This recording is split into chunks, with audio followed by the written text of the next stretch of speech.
আলহামদুলিল্লাহি রাব্বিল আলামিন আসসালাতু ওয়াসসালামু আলা নাবিয়িনা মুহাম্মদ সাল্লাল্লাহু আলাইহি ওয়া সাল্লামুহু ওয়া আলা আহলিহি ওয়া আসহাবিহি আজমাইন আম্মা বা'দু আইয়ুহাল আখওয়াতি ইখওয়ানি আসসালামু আলাইকুম রাহমাতুল্লাহি ওয়া বারাকাতুহু। আমরা এই পর্যায়ে যেখানে এসে পৌঁছেছি সেটি হচ্ছে যে মান তালআনুহুমুল মালাইকা, মান তালআনুহুমুল মালাইকা, মান তালআনুহুম। তালআনু শব্দটা এসেছে লাআনা থেকে। মান তালআনুহুমুল মালাইকা অর্থাৎ ফেরেশতারা যাদেরকে বদদোয়া দিয়ে থাকে। এটা আরেকটা বাংলা করা হয়েছে যে অভিশাপ দেয়। এই বিষয়টি আসলে অভিশাপ কথাটা মানে অভিশাপ আসলে এটা বাংলা অনুবাদ হলেও এই শব্দটা মানে আরবিতে কোরআন হাদিসের আলোকে ঠিক মতো ব্যাখ্যা করা যায় না। কেননা যে জিনিসটা এসেছে সেটি হচ্ছে দোয়া আলা। কোনো শব্দ যদি এরকম হয় দোয়া আলা, এটাও এক ধরনের দোয়া, কিন্তু এটা হচ্ছে কারোর বিরুদ্ধে দোয়া। ওই জিনিসটাকেই বলা হয় লান।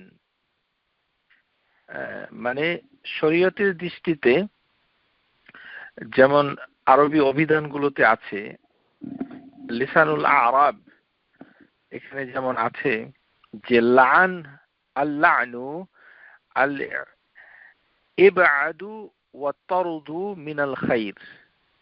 এটা হচ্ছে লানের মানে ব্যাখ্যা, এটা আমরা আলোচনা করেছি। লান আল্লান, এখানে আলিফ লাম আল লাম আইন নুন আল্লান, অর্থাৎ এটার মানেটা অর্থ কি? এটার অর্থ অভিশাপ, এটা সঠিক না। এটি হচ্ছে লান লান, এটা বাংলাতে বরঞ্চ লানত, যেটা আমরা বলি লানত, এটাই সঠিক লানত। এখানে তাটা নাই, এখানে লান। এটার অর্থ হচ্ছে আল ইবাদু ওয়া তারদু মিনাল খাইর, অর্থাৎ যে কোনো কিছু ভালো থেকে দূরে সরে যাওয়া, মানুষের বরকত থেকে দূরে সরে যাওয়া, বঞ্চিত হওয়া, মানে আল্লাহর রহমত থেকে বঞ্চিত হওয়া, আল্লাহ তাবারক ওয়া তাআলার খায়ের বারাকাত থেকে ওয়াকিল ওয়া তারদু লিইবাদু মিনাল্লাহি তাআলা।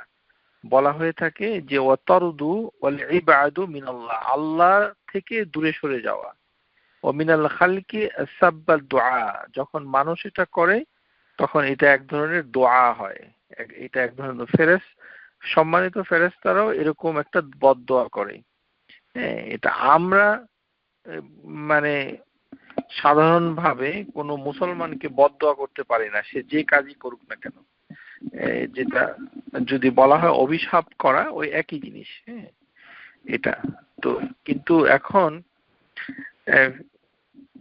সম্মানিত ফেরেশতারা যেমন দোয়া করে আপনার জন্য আমার জন্য, কোন ওদের যে কন্ডিশন গুলো আছে, শর্তগুলো, এর ভিতরে আপনি যদি পড়ে যান তাহলে আপনার জন্য সম্মানিত ফেরেশতাগণ কি করবে? দোয়া করবে। এবং সম্মানিত ফেরেশতাগণ জানেন যে আল্লাহ তাবারক ওয়া তাআলা তাদের দোয়াগুলো, তাদের কথাগুলো শুনেন।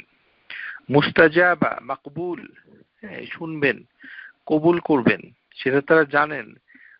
আল্লাহ তাবারক ওয়া তাআলার এই ধরনের গুণাবলী সম্পর্কে তারা অবগত হয়েই তারা এই কাজটুকু করেন। কেননা সম্মানিত ফেরেশতাগণ আল্লাহর অবাধ্যতা কখনো করেন না। হ্যাঁ, তাহলে সম্মানিত ফেরেশতাগণ যেমন আপনার জন্য ভালোর জন্য দোয়া করে, এখন দোয়ার উল্টাটাও করে। সেটি হচ্ছে আল্লাহর মানে রহম থেকে আপনি যেন দূরে সরে যান, সেটাকেই লান বলে। তো আমাদের ভাষাতে একটা সমস্যা আছে, আমরা যেটা বলি যে আল্লাহর লানত পড়ুক। আল্লাহর লানত পড়ুক এটা আমি বলবো কিভাবে? এটা আমার বলার দায়িত্ব না। আল্লাহ তাবারক ওয়া তাআলা নিজেই তার বান্দাকে কোনো কাজের জন্য, তার তার থেকে দূরে সরিয়ে দেন এবং সেই সাথে ফেরেশতাগণও দূরে সরিয়ে দেন। মানুষগণ কুরআনুল কারীমে যেমনটা এসেছে যে যখন আল্লাহ তাবারক ওয়া তাআলা সরিয়ে দেন তখন মানুষরাও একই কাজ করে। এটার অর্থটা হলো এই, কেননা হাদিস মানে যেমন আল্লাহ তাবারক ওয়া তাআলা সূরা আলী ইমরান এখানে বলেছেন লানাতুল্লাহি ওয়াল মালাইকাতি ওয়ান নাসি আজমাইন। এখানে কিন্তু লানাতুল্লাহ ওয়াল মালাইকাতি ওয়ান নাসি আজমাইন, অর্থাৎ আল্লাহর থেকে এক ধরনের মানে বদদোয়া অথবা অভিশাপ যেটাই বলুন, তার সাথে সম্মানিত ফেরেশতাগণও আছেন এবং সমস্ত মানব জাতি এটার সাথে আছেন। এর অর্থ এই নয় যে আমি আর আপনি বসে বসে অভিশাপ দিব অথবা বদদোয়া করব, এটা বোঝায় না। এটা আল্লাহ তাবারক ওয়া তাআলার সাথে ফেরেশতাদের নাম এবং মানুষের সবার কথা উল্লেখ হয়েছে এই আয়াতে কারিমায়। এটার অর্থ হচ্ছে যে আল্লাহ তাবারক ওয়া তাআলা যখন কোনো কিছু বান্দাকে মানে তার থেকে দূরে সরিয়ে দেন, ইবআদু মিনাল্লাহি তাআলা ওয়া তারদু মিনাল্লাহি তাআলা, আল্লাহর রহম থেকে দূরে সরিয়ে দেন, লানার অর্থ যেটা, সেটা যেন উপরের যারা থাকে অর্থাৎ হেভেন গুলোতে থাকে ফেরেশতা এবং দুনিয়াতেও ফেরেশতা থাকে, আর দুনিয়ার ভিতরে ফেরেশতা ছাড়াও আছে মানুষ এবং জিন, তারাও বিষয়টা অবগত, অর্থাৎ তারাও এটা জানে যে আল্লাহ তাকে সরিয়ে দিয়েছে এবং তারা এটাকে মানে একই মত প্রকাশ করে যে হ্যাঁ আল্লাহ তাবারক ওয়া তাআলা যে শাস্তি তোমাকে দিয়েছেন আমরা এটাতে একমত, অর্থাৎ আল্লাহর সিদ্ধান্তকেই তারা একমত পোষণ করে, স্বাগত জানায়, তার বিরোধিতা করে না। এটাই হওয়া স্বাভাবিক, কারণ আল্লাহ সব কিছুকে সৃষ্টি করেছেন। তাহলে কি হবে যে যার উপরে লানাটা পড়লো সে আশা হারা হয়ে যাবে, সে মনে করবে যে তাকে আর কেউ সাহায্য করতে পারবে না, তার জন্য কোনো সুপারিশ হবে না, তাকে কেউ দয়া দেখাবে না। এই কথার জন্যই আল্লাহ তাবারক ওয়া তাআলা যেমন সূরা আল বাকারা আয়াত নাম্বার 161 লানাতুল্লাহি ওয়াল মালাইকাতি ওয়ান নাসি আজমাইন। তাহলে আমরা সূরা বাকারা আয়াত নাম্বার 161 এখানে পাচ্ছি লানাতুল্লাহি ওয়াল মালাইকাতি ওয়ান নাসি আজমাইন, অর্থাৎ আল্লাহ তাবারক ওয়া তাআলা মানে মানে কার্স অভিশাপ, যেটাই অভিশাপ শব্দটা আমি আবারও বলছি যে এটা আসলে হিন্দু ধর্মের একটা বাংলাদেশের সংস্কৃতির একটি বিষয়, কিন্তু এটা বলতে কি বোঝায় এটা আমারও সঠিক ধারণা নাই অভিশাপ, এই জন্য আমি শব্দটা প্রয়োগ করতে নিজেই ভয় পাচ্ছি। এটা আসলে হবে হচ্ছে ইবআদু মিনাল্লাহি তাআলা, অর্থাৎ আল্লাহ তাবারক ওয়া তাআলা তাকে দূরে সরিয়ে দিচ্ছেন, রাজিম বিতাড়িত করে দিচ্ছেন। আর শয়তান আর রাজিম, শয়তান হচ্ছে বিতাড়িত, তার মানে শয়তানের উপরে আলাইহি শয়তান লানাতুল্লাহ, আল্লাহ লানা পড়েছে শয়তানের উপরে, এই জন্য শয়তান কি হয়েছে আর রাজিম হয়েছে, বিতাড়িত হয়েছে, অর্থাৎ আল্লাহর রহম থেকে দূরে সরে যাওয়াটাই হচ্ছে লানত। লানত যেটা বলি, লানত মানে কোনো ঠাটা অথবা হাত ভেঙে গেল, পা ভেঙে গেল, এই ধরনের কোনো মানে দৃশ্যমান কিছু বস্তু হবে এমন কোনো কথা নেই। এটা বলতে এটা বোঝায় না, এটা বোঝায় যে আল্লাহর রহম থেকে সে বঞ্চিত হচ্ছে, দূরে সরে গেল।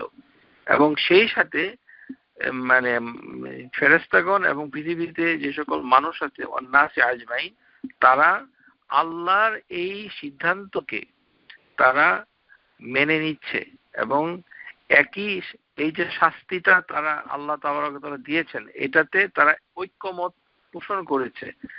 এই কারণে যে যারা এই লানাতুল্লাহটা পেয়েছে অথবা তারা যেটা পাচ্ছে তারা আশা হারিয়ে ফেলবে যে তাদের আর কোনো ভরসা নেই, কারণ তাদের জন্য কোনো সুপারিশকারী আর অবশিষ্ট নেই দুনিয়াতে, কেননা সবাই একমত পোষণ করেছে। এই কারণে আল্লাহ তাবারক ওয়া তাআলা এইভাবে বলেছেন, লানাতুল্লাহুল মালাইকাতি ওয়ান নাসি আজমাইন। এটা আমাদের সমাজে এই মানুষজন অভিশাপ দেয়, এটা করা উচিত না। রাসূলুল্লাহ সাল্লাল্লাহু আলাইহি সাল্লাম তিনি ইহুদি খ্রিস্টান অথবা মক্কার কিছু মানে দুষ্কৃতিকারী মুশরিকদের বিরুদ্ধে তিনি লানাতুল্লাহ করেছিলেন, লান করেছিলেন, কিন্তু সেগুলি অত্যন্ত খাস। আমরা সাধারণ মুসলিম, আমাদের উচিত হবে নিজেদের বিষয় নিয়ে চিন্তিত থাকা, এবং এই বিষয়ে এটা আমরা এটা করতে চাচ্ছি না কিংবা করাটা ঠিক হবে না, কারণ এটার সীমারেখাগুলো খুবই ভয়ঙ্কর। কোনো কারণে যদি লান যাকে করা হচ্ছে সে যদি এটা প্রাপ্য না হয়, তাহলে কিন্তু উল্টা আপনারই ক্ষতি হবে। এটা মনে রাখতে হবে। যে কোনো ভয়ঙ্কর কিছু কামনা করার সময় মানে আপনাকে খেয়াল রাখতে হবে যে এটা কিন্তু উল্টাটা হতে পারে। সুতরাং যাই হোক, এখানে মূল প্রতিপাদ্য বিষয় সেটি হচ্ছে যে সম্মানিত ফেরেশতাগণ বদদোয়া করেন, অর্থাৎ লান করেন। এখন এদের সংখ্যা এরা কারা? এখানে সম্মানিত লেখক যিনি ডক্টর ফজলে এলাহি, যিনি বইটি লিখেছেন ওমান তালআনুহুমুল মালাইকা, তাদের ভিতরে তিনি একটি লম্বা 15-16টা মানে ক্যাটাগরি দিয়েছেন, যে রাসূলুল্লাহ সাল্লাল্লাহু আলাইহি সাল্লামের সাহাবাদের বিরুদ্ধে খারাপ মন্তব্যকারী, তারপরে মদিনাতুল মুনাওয়ারা, সৌদি আরবে যে মদিনা মুনাওয়ারা রয়েছে, সেই মদিনা মুনাওয়ারা শহরে, মদিনার ভিতরে যে মানে মদিনা মসজিদ এবং তার নিকটবর্তী এলাকায় যিনি বেদাত করবে অথবা বেদাতকারীকে আশ্রয় দিবে তাদের প্রতি, তারপরে মদিনাবাসী যারা মদিনাতে থাকেন তাদের প্রতি যারা জুলুম করবে অথবা ভয় দেখাবে এরকম, তারপরে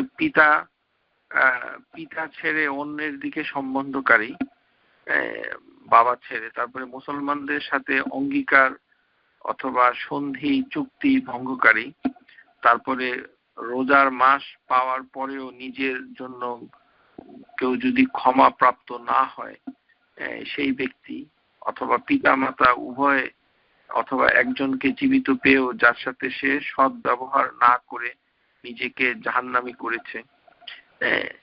তারপর রাসূলুল্লাহ সাল্লাল্লাহু আলাইহি ওয়াসাল্লামের নাম উল্লেখ করার পর তার উপরে যে দুরূদ পাঠ করে না সেই ব্যক্তি, তারপরে সৎ পথে দান খয়রাত করা থেকে যিনি বাধা দান করেন, দান খয়রাত করতে চান না ইচ্ছাকৃতভাবে কোনো কারণ ছাড়া, তার প্রতি, মুসলিমদের বিরুদ্ধে অস্ত্র দিয়ে ইঙ্গিতকারী অথবা কোনো যন্ত্র অথবা লোহা জাতীয় কোনো ধাতব বিষয় বস্তু দিয়ে আঘাত না করলেও যদি এটি ডিসপ্লে করে, ইন্ডিকেট করে, তাতেই ফেরেশতাগণ তার বিরুদ্ধে বদদোয়া করবে। ইসলামী যে দণ্ডবিধি রয়েছে, শরীয়তের হাদ যেটাকে বলা হয়, হুদুদুল্লাহ, আল্লাহর যে দণ্ডবিধি, সেগুলো ইমপ্লিমেন্ট করার সময়, বাস্তবায়ন করার সময় যদি কেউ বাধা দেয়, তারপরে আছে যে মানে কোনো স্বামী যদি তার স্ত্রীকে রাতের বেলা বিছানায় ডাকে, তখন সেই স্ত্রী যদি তার আহ্বানে সাড়া না দেয়, তারপরে আছে কুরাইশ বংশের লোক যে দ্বীনি শিক্ষা থেকে বিরত থাকে এমন ব্যক্তি, তারপরে যে সকল মানুষ কাফের অবস্থায় মৃত্যুবরণ করে, যারা কাফের, যেমন খ্রিস্টান, ইহুদি, হিন্দু অথবা ধর্মে অবিশ্বাসী, শিখ, অন্যান্য ধর্মের যারা আছে ইসলাম ছাড়া, তারা কুফরি অবস্থায় যেহেতু মৃত্যুবরণ করে, তাদের বিরুদ্ধে ফেরেশতারা বদদোয়া করে। আরেকটি হচ্ছে যে কোনো মানুষ যদি মুসলমান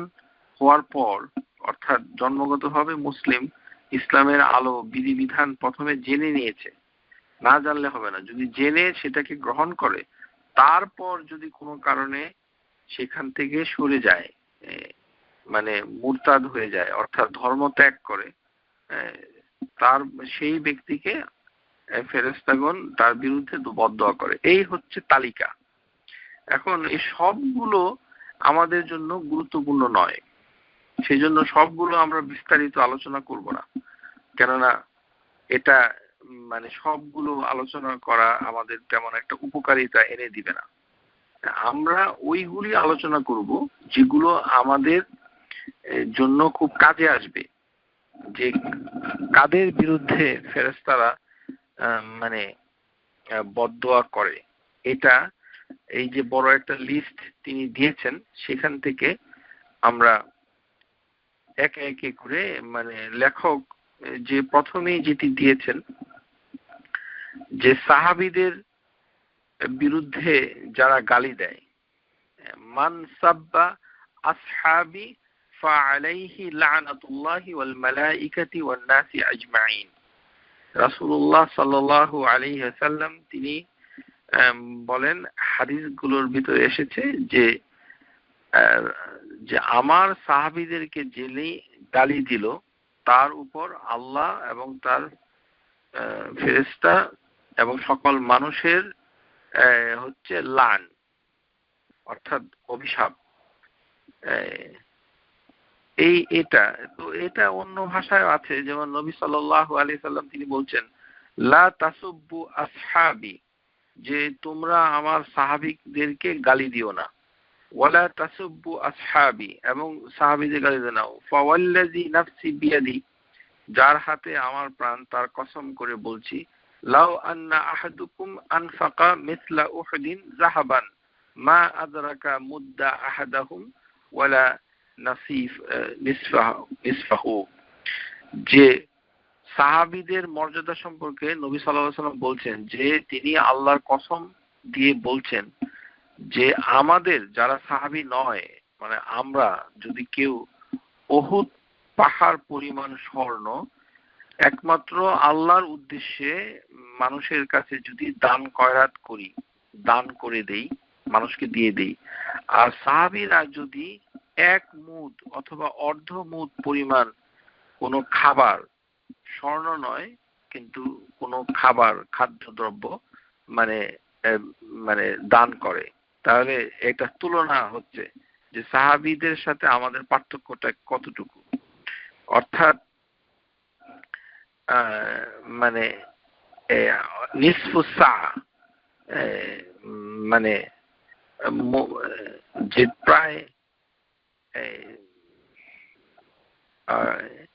1 কিলোগ্রাম, নিসফু সা হবে হচ্ছে মানে 1 থেকে 2 কেজি, 1 থেকে 2 কেজি পরিমাণ খাবার, এরকম অল্প পরিমাণ খাদ্য শস্য যদি আমি দান করি, আর এটার উল্টো দিকে কেউ যদি উহুদ পাহাড় পরিমাণ স্বর্ণ, উহুদ পাহাড় অনেক বড় একটা পাহাড়, যারা মদিনায় গিয়েছেন দেখেছেন যে লাল রঙের একটা পাহাড়, একটা পাহাড়ের পরিমাণ স্বর্ণ পৃথিবীতে আদৌ আছে কিনা এটা আমরা জানি না। এত স্বর্ণ কোথায় আছে? আমার তো মনে হয় এরকম স্বর্ণ আদৌ আছে কিনা ওই জন্য। কিন্তু হাইপোথেটিক্যালি কেউ যদি এরকম স্বর্ণ জোগাড় করতে পারে, আর স্বর্ণের দাম কত বেশি, যুগে যুগে এই স্বর্ণ দান করবে এরকম কোন লোক আছে নাকি? কিন্তু যদি করে তাহলে সেটার সওয়াব যে হবে, সেই সওয়াবের থেকে একজন সাহাবী যদি মানে 1 থেকে 2 কেজি 1.5 কেজির মতো মানে খাবার আল্লাহর রাস্তায় সে দান করে, তাহলে সেটার দাম হবে অনেক বেশি। তার মানে 10-12 টাকার এক মানে খাদ্যদ্রব্যে, আর এখানে মিলিয়নস ট্রিলিয়নস অফ ডলার, ট্রিলিয়ন হবে, কারণ এত স্বর্ণের দাম হিসাব করা ক্যালকুলেটরে পারবে না, সেটা সমান হবে না। এটাই বোঝানো হচ্ছে এখানে।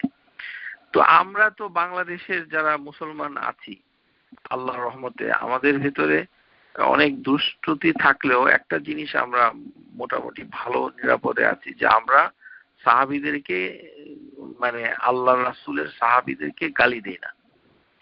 গালি কারা দেয়? শিয়া যারা আছে, শিয়াতু আলী, আমাদের শিয়াদের সাথে আমাদের তেমন একটা পরিচয় নাই, কিন্তু ওদের একটা বড় বৈশিষ্ট্য হচ্ছে ওরা নামাজের ভিতরে আবু বকর, ওমর, ওসমান, আয়েশা রাদিয়াল্লাহু তাআলা আনহা এই ধরনের বিশিষ্ট সাহাবীদের উদ্দেশ্যে তারা লান করে, অভিশাপ দেয়, মানে বদদোয়া করতে থাকে। এটা শিয়াদের ভিতরে আছে। এই আর আর এমনি সুন্নিদের ভিতরে নাই। হয়তো কোনো কোনো লেখক মানে সাহাবীদের কোনো সমালোচনা মানে করেছেন, যদিও সমালোচনাটা গঠনমূলক, তারপরেও এটি করা উচিত না। কারণ রাসূলুল্লাহ সাল্লাল্লাহু আলাইহি সাল্লামের সাহাবীদের সম্পর্কে, তাদের সিদ্ধান্ত, তাদের কর্মকাণ্ড সম্পর্কে আমাদের বোঝা এখন সম্ভবই নয়, যেহেতু আমরা ওই সময়ে আমরা ছিলাম না। কি কারণে তারা কি করেছে সেই সবগুলো কথা, সবগুলো ঘটনা সবিস্তারে আমাদের কাছে পৌঁছেনি। বিচ্ছিন্নভাবে কিছু ঘটনা এসেছে, কিছু মন্তব্য এসেছে, তার উপর ভিত্তি করে আপনি সাহাবীদেরকে মানে মন্দ বলতে পারেন না, এবং তাদের সমালোচনা করা বৈধ নয়।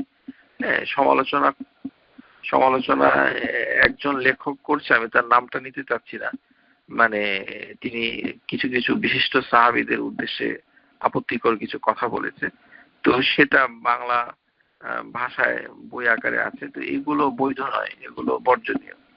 কিন্তু গালি দিলে তার বিরুদ্ধে সাহাবীরা মানে ফেরেশতাগণ তার বিরুদ্ধে বদদোয়া করবে। আশা করি বুঝতে পেরেছেন।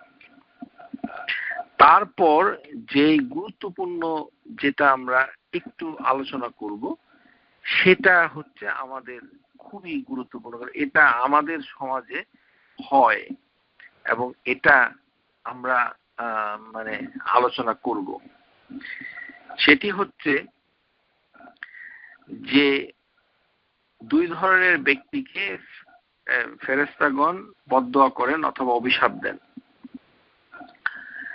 এক ধরনের ব্যক্তি হচ্ছে যিনি নিজের পিতা ছেড়ে দিয়ে অন্যের পিতাকে পিতা বলে ডাকে, অথবা কোনো কৃতদাস যেহেতু আমাদের মাঝে নাই, সুতরাং এটা নিয়ে আলোচনা করার মানে প্রয়োজন নাই। শুধু বলা হচ্ছে যে কৃতদাস যিনি, যাকে স্লেভ আকারে আছে, সে যদি নিজের মাস্টার অথবা মাওলাকে বাদ দিয়ে অন্যকে মাওলা হিসেবে গ্রহণ করে, তখন তার বিরুদ্ধেও ফেরেশতাগণ অভিশাপ দেয়, অর্থাৎ লান করে। তো যেহেতু কৃতদাস প্রথা আমাদের সমাজে নাই, সুতরাং এটা বাদ। কিন্তু পিতাকে ছেড়ে অন্যের দিকে সম্বন্ধকারী, এটা কিন্তু কি বলবো, এখন কি প্রশংসা করতে হবে বাংলাদেশে নাকি?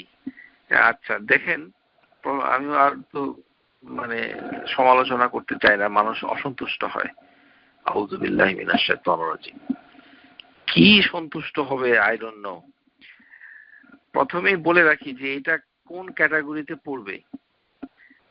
যাদের ছেলে মেয়ে হয় না, নিঃসন্তান, বাংলাদেশের সমাজে কি আছে, বাচ্চা অ্যাডপ্ট করে, পালক পুত্র নেয়। পালক পুত্র নিলে সে কি করবে, পালক পুত্রটা বাবাকে অন্যকে বাবা ডাকবে, মানে যে তার বাবা না তাকে সে বাবা ডাকবে। এই কাজটা যখন সে করবে তখন তার অবস্থা হবে কি, সেটা হাদিসের ভিতরে আছে। ফেরেশতাগণ তো তার বিরুদ্ধে অভিশাপ দিবেই। এখন পালক পাললে কি হয় এটা একটু জানেন, না জানলে তো হবে না। এটি হচ্ছে মান আদ্দা ইলা গায়রি আবিহি ওয়া হুয়া ইয়ালামু ফাল জান্নাতু আলাইহি হারাম। যে ব্যক্তি জানা সত্ত্বেও নিজের পিতা ছেড়ে অন্যকে পিতা বলে দাবি করে, তার জন্য জান্নাত হারাম। অর্থাৎ পালক পুত্র যখন তার পালক বাবাকে আব্বা বলে ডাকে সারা জীবন, তখন ওই ব্যক্তির জন্য জান্নাত আল্লাহ হারাম করে দিয়েছে, সে জান্নাতে যেতে পারবে না। তারপরে হাদিসে এসেছে লা তারগাবু আন আবাউকুম ফামান রাগিবা আন আবিহি ফাকাত কুফর। যে ব্যক্তি নিজের পিতা থেকে বিমুখ হয়েছে, মানে তোমরা পিতা থেকে বিমুখ হয়েও না, যে ব্যক্তি নিজের পিতা থেকে বিমুখ হলো সে কুফরি করলো। তো আপনি যে বাচ্চা অ্যাডপ্ট করছেন এটা তো ইসলামে হারাম করেছে। গণহারে বাচ্চা পালক নেওয়া একটা সংস্কৃতি গড়েই উঠেছে। মানে এটাতে কোনো ধরনের আপত্তি নাই, বরঞ্চ এটা খুব ভালো মনে। এটা আমরা তো বাংলাদেশে জন্ম হয়েছে আমাদের, বড় হয়েছে আমরা বাংলাদেশে, এখনো বাংলাদেশ টিকে আছে এবং সেখানে সারা দেশে পালক পুত্রের অভাব নাই। যাদেরই বাচ্চা কাচ্চা নাই সবাই পালক পালতেছে এবং পালক পুত্র পালক বাবাকে বাবা ডাকছে, মাকে মা ডাকছে। এটার পরিণামটা কি? পরিণাম হলো অভিশাপ।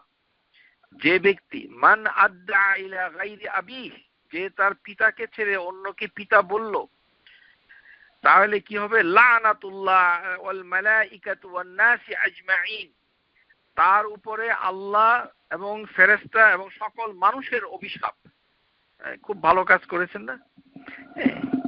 অ্যাডপ্ট করেছেন। আবার এটা নিয়ে আবার আলোচনা করে একে অপরকে উপদেশ দেয়, ভাবি আপনি একটা অ্যাডপ্ট করেন। ওরে বাবা, অ্যাডপ্ট করেন আপনি? আপনি কি আল্লাহকে ভয় করেন? লানাতুল্লাহি, আল্লাহর লান, ওয়াল মালাইকাতু ওয়ান নাসি আজমাইন, সমস্ত মানুষের সমস্ত ফেরেশতাদের আল্লাহর লান হচ্ছে যে ব্যক্তি তার পিতাকে ছেড়ে অন্যকে পিতা ডাকছে, আব্বা ডাকছে। এবং ওই ব্যক্তির অবস্থা হবে এই, লা ইয়াকবালুল্লাহু মিনহু ইয়াউমাল কিয়ামাতি সারফান ওয়ালা আদলান, কিয়ামতের দিন তার কোনো ফরজ ইবাদত অথবা নফল ইবাদত আল্লাহ তাবারক ওয়া তাআলা গ্রহণ করবে না। আল্লাহ তাবারক ওয়া তাআলা গ্রহণ করবে না। এটি সূরা আহজাব। আল্লাহ তাবারক ওয়া তাআলা এখন এটা একটু শুনতে হবে, জানতে হবে। জানুন, জানার পরে তারপরে বাংলাদেশের মনের তৃপ্তি মিটিয়ে বাংলাদেশের প্রশংসা করেন, খুশি হন। এটাই আপনাদের জন্য মঙ্গলময়। কারণ বাংলাদেশের সমালোচনা করলে তো আপনারা রাগ হন।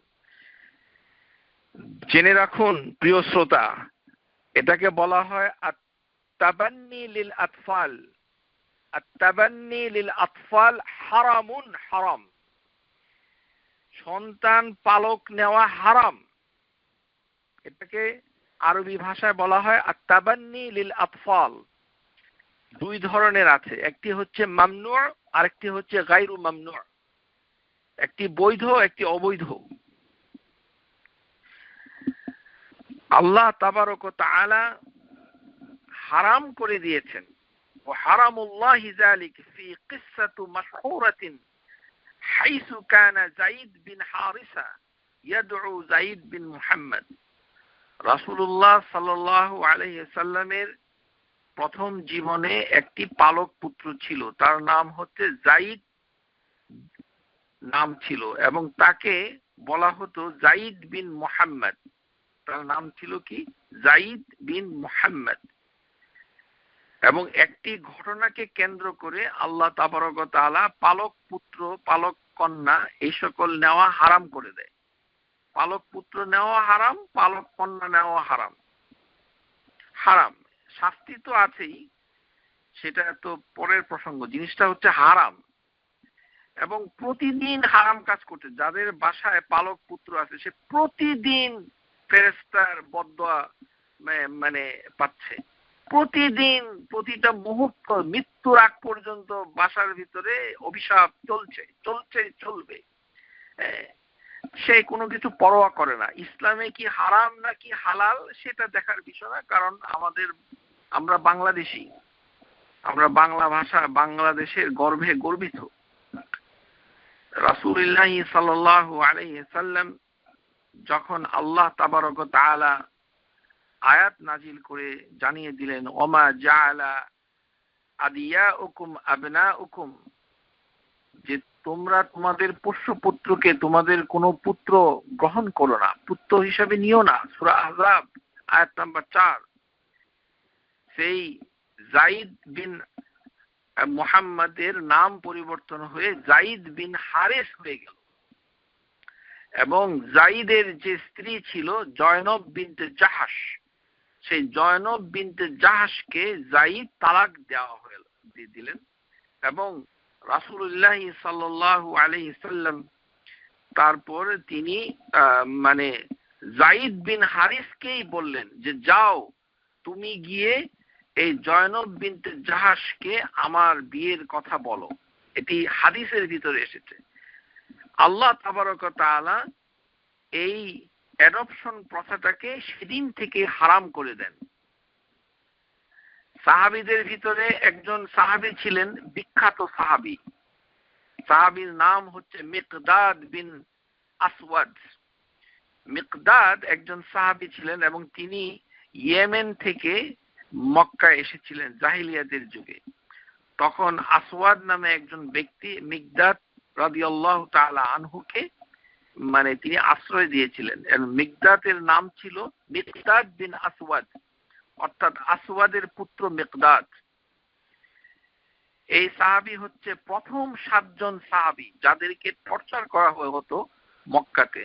সেই 7 জনের একজন হচ্ছে মিকদাদ, যিনি মুজার উপরে মাসে করার হাদিস বর্ণনা করেছে। এরকম গুরুত্বপূর্ণ সাহাবী মিকদাদ বিন আসওয়াদ। মিকদাদ বিন আসওয়াদ তার নামকে পরিবর্তন করে মিকদাদ বিন আমরু রাখা হয় যখন আল্লাহ তাবারক ওয়া তাআলা এই পালক পুত্র পালক পিতার বিধান তিনি বাতিল করে দেন। অর্থাৎ কোন শিশুকে মানে ইয়াতিম শিশু সেটাকে আপনি মানে পালতে পারবেন, এটাতে কোনো সমস্যা নাই। এটা বুঝতে হবে, প্রথমে জিনিসটা বুঝতে হবে। উত্তেজিত হওয়ার আগে বুঝুন, না বুঝে খালি হইচই করবেন।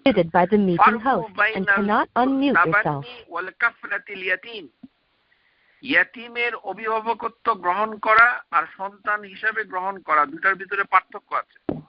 অ্যাডপশন এন্ড স্পন্সর দুই জিনিস। আপনি একটা অরফ্যান ইয়াতিম, তাকে আপনি কি করতে চাচ্ছেন? লালন পালন করতে চাচ্ছেন। কাফালাতুল ইয়াতিম হচ্ছে যে ইয়াতিমের অভিভাবকত্ব গ্রহণ করা। যে কাফালাতুল ইয়াতিম হচ্ছে ইয়াতিমের অভিভাবকত্ব গ্রহণ করা, এটা প্রশংসনীয়। কিন্তু যারা সন্তান হিসাবে গ্রহণ করে এমন ভাবে যেমন নিজের সন্তান, যেমন নিজেকে বাবা ডাকে, তারপরে জানতে দেয় না যে সে তার প্রকৃত বাবা নয়, তারপরে তার যে অন্য কোনো বাচ্চা যদি থাকে তার সাথে তার বিবাহ হারাম করে দেয়, নিজের সন্তানের জন্য যে বিধিবিধান আল্লাহ তাবারক ওয়া তাআলা দিয়েছেন সে একই বিধিবিধান পালক সন্তানের উপরে প্রয়োগ করে, তখন এটি হারাম হয়ে যায়। লা ইয়াজুজ হাযাল মামনু, এটি নিষেধ, না যায়, আল্লাহ তাবারক ওয়া তাআলা হারাম করে দিয়েছে। কোন ব্যক্তি যদি কোনো ইয়াতিম শিশুকে নিজের ঔরসজাত সন্তানের মতো করে গ্রহণ করে এবং ওই ইয়াতিমকে নিজের ছেলে হিসাবে ডাকে এবং ওই মাহরাম নারী তার পালক পুত্রের জন্য হালাল হবে না। এটা যদি ছেলে হয় তাহলে পর্দা করতে হবে, কেননা সে গায়ের মাহরাম। আর যদি মেয়ে হয় তাহলে ওই বাবা তার সাথে পর্দা করতে হবে, সেটা তো বিধান। এবং ওই পরিবারের অন্য ভাই বোনদের সাথে বিবাহটাকে হারাম করাটা হলো জাহিলি প্রথা, এটা হারাম করেছে আল্লাহ তাবারক ওয়া তাআলা। এই জন্য ওয়াকাদ হারামাল্লাহু তাআলা তাবান্নি, আল্লাহ তাবারক ওয়া তাআলা দত্তক গ্রহণ করা, অ্যাডপশন করাকে হারাম করেছেন। ইন্না ফি তাদিআন লিল আনসাব ওয়াকাদ আমরানা বিহিফযিন আনসাবানা, যে এতে বংশ পরিচয় বিলুপ্ত হয়ে যায়, বংশের পরিচয় সংরক্ষণ করার আদেশ দেওয়া হয়েছে। হাদিসের ভিতরে এসেছে লাইসা মিন রাজুলিন আদআ লিগাইরি আবিহি, যে ব্যক্তি জেনে শুনে তার পিতাকে বাদ দিয়ে অন্য পিতাকে ধারণ করলো, ফা ইয়ালামুহু ইল্লা কাফারা, সে কুফরি করলো। ওমান আদআ কওমান লাইসা লাহু ফীহিম ফালইয়াতাবাওয়ান্না মাকআদুহু মিনান নার, যে ব্যক্তি নিজের বংশ পরিচয় সাথে সম্পর্ক ছিন্ন করলো সে জাহান্নামে তার স্থান গ্রহণ করে নিল। এখানে কুফরি করলো এর অর্থ হচ্ছে সে ইসলাম থেকে বের হয়ে গেল তা নয়, অর্থাৎ সে একটা কবিরা গুনাহ করলো, এটা হারাম।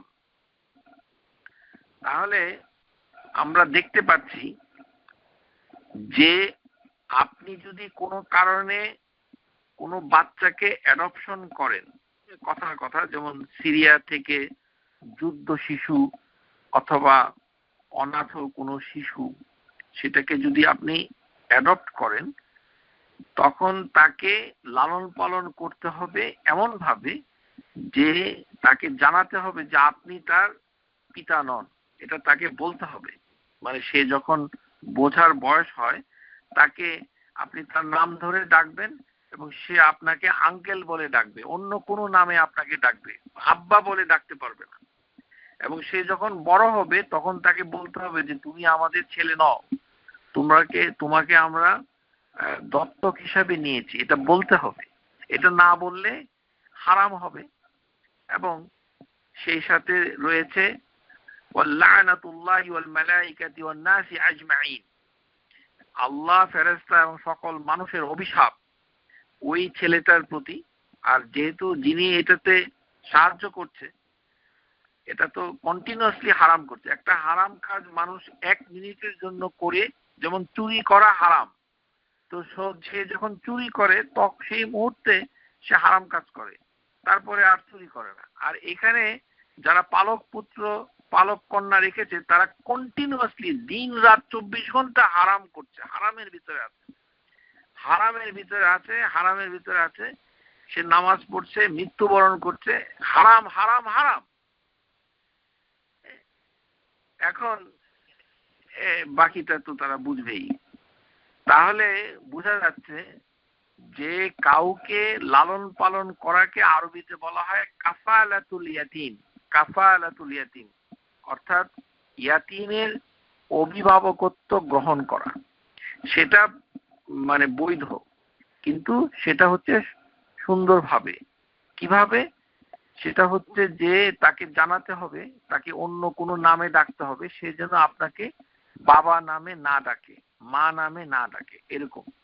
কারণ আপনি তার প্রকৃত বাবা না। এখানে কনফ্লিক্ট অফ ইন্টারেস্টটা হচ্ছে বাবা নাম নিয়ে। কেননা আমরা ছেলে হই আর মেয়ে হই, আজকের শ্রোতা যারাই আছেন, মহিলা থাকুন আর পুরুষ থাকুন, সবাই আমরা মানে কার সম্পদ? আমাদের নিজ নিজ পিতার সম্পদ। আমরা কিন্তু মানে আমাদের পিতা হচ্ছে আমাদের মানে আলটিমেটলি তার অংশ। মেয়ে হলেও পিতার থেকে, ছেলে হলেও পিতা। সন্তানের অধিকার মানে এখানে মালিকানাটা হচ্ছে পিতার, মায়ের নয়।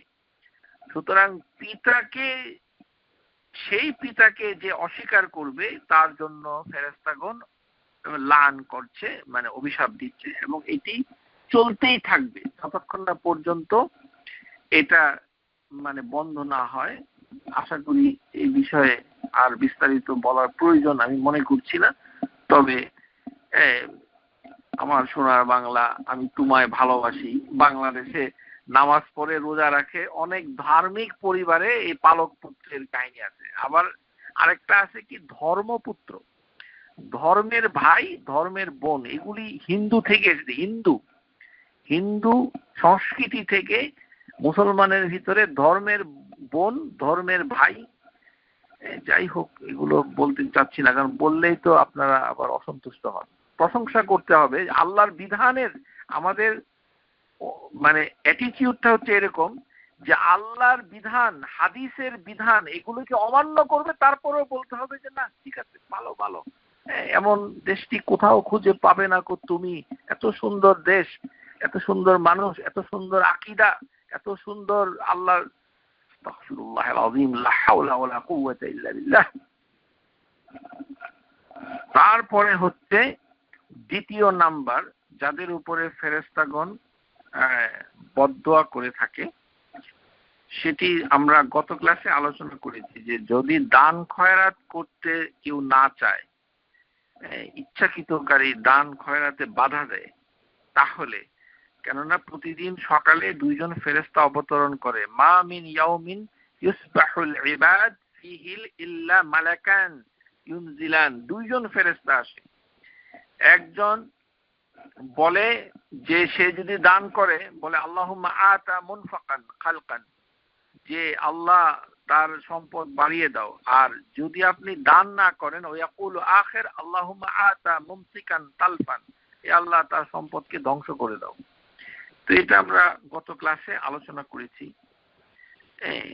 তারপরে একটি প্রসিদ্ধ, সেটি হচ্ছে যে রোজার মাস পাওয়ার পরে যে নিজের গুনাহ ক্ষমা করতে পারলো না, তাদের জন্য মানে ফেরেশতারা এমন ভাবে বদদোয়া করে যেন তারা ধ্বংস হয়ে যায়। এটি মানে লান নয়, কিন্তু ওরকমই অনেকটা হাদিসের ভাষাটায় ওরকমই বলা হচ্ছে যে মান আদরাকা রমাদান ফালাম ইয়াগফির লাহু ফাআবআদুহু আল্লাহু, সে যেন আল্লাহর আবআদুল্লাহ, মানে সে যেন আল্লাহর রহম থেকে দূরে সরে যায়, ওই বদদোয়ার মতোই। তখন ফেরেশতারা তার জন্য দোয়া করে, বলে আমিন।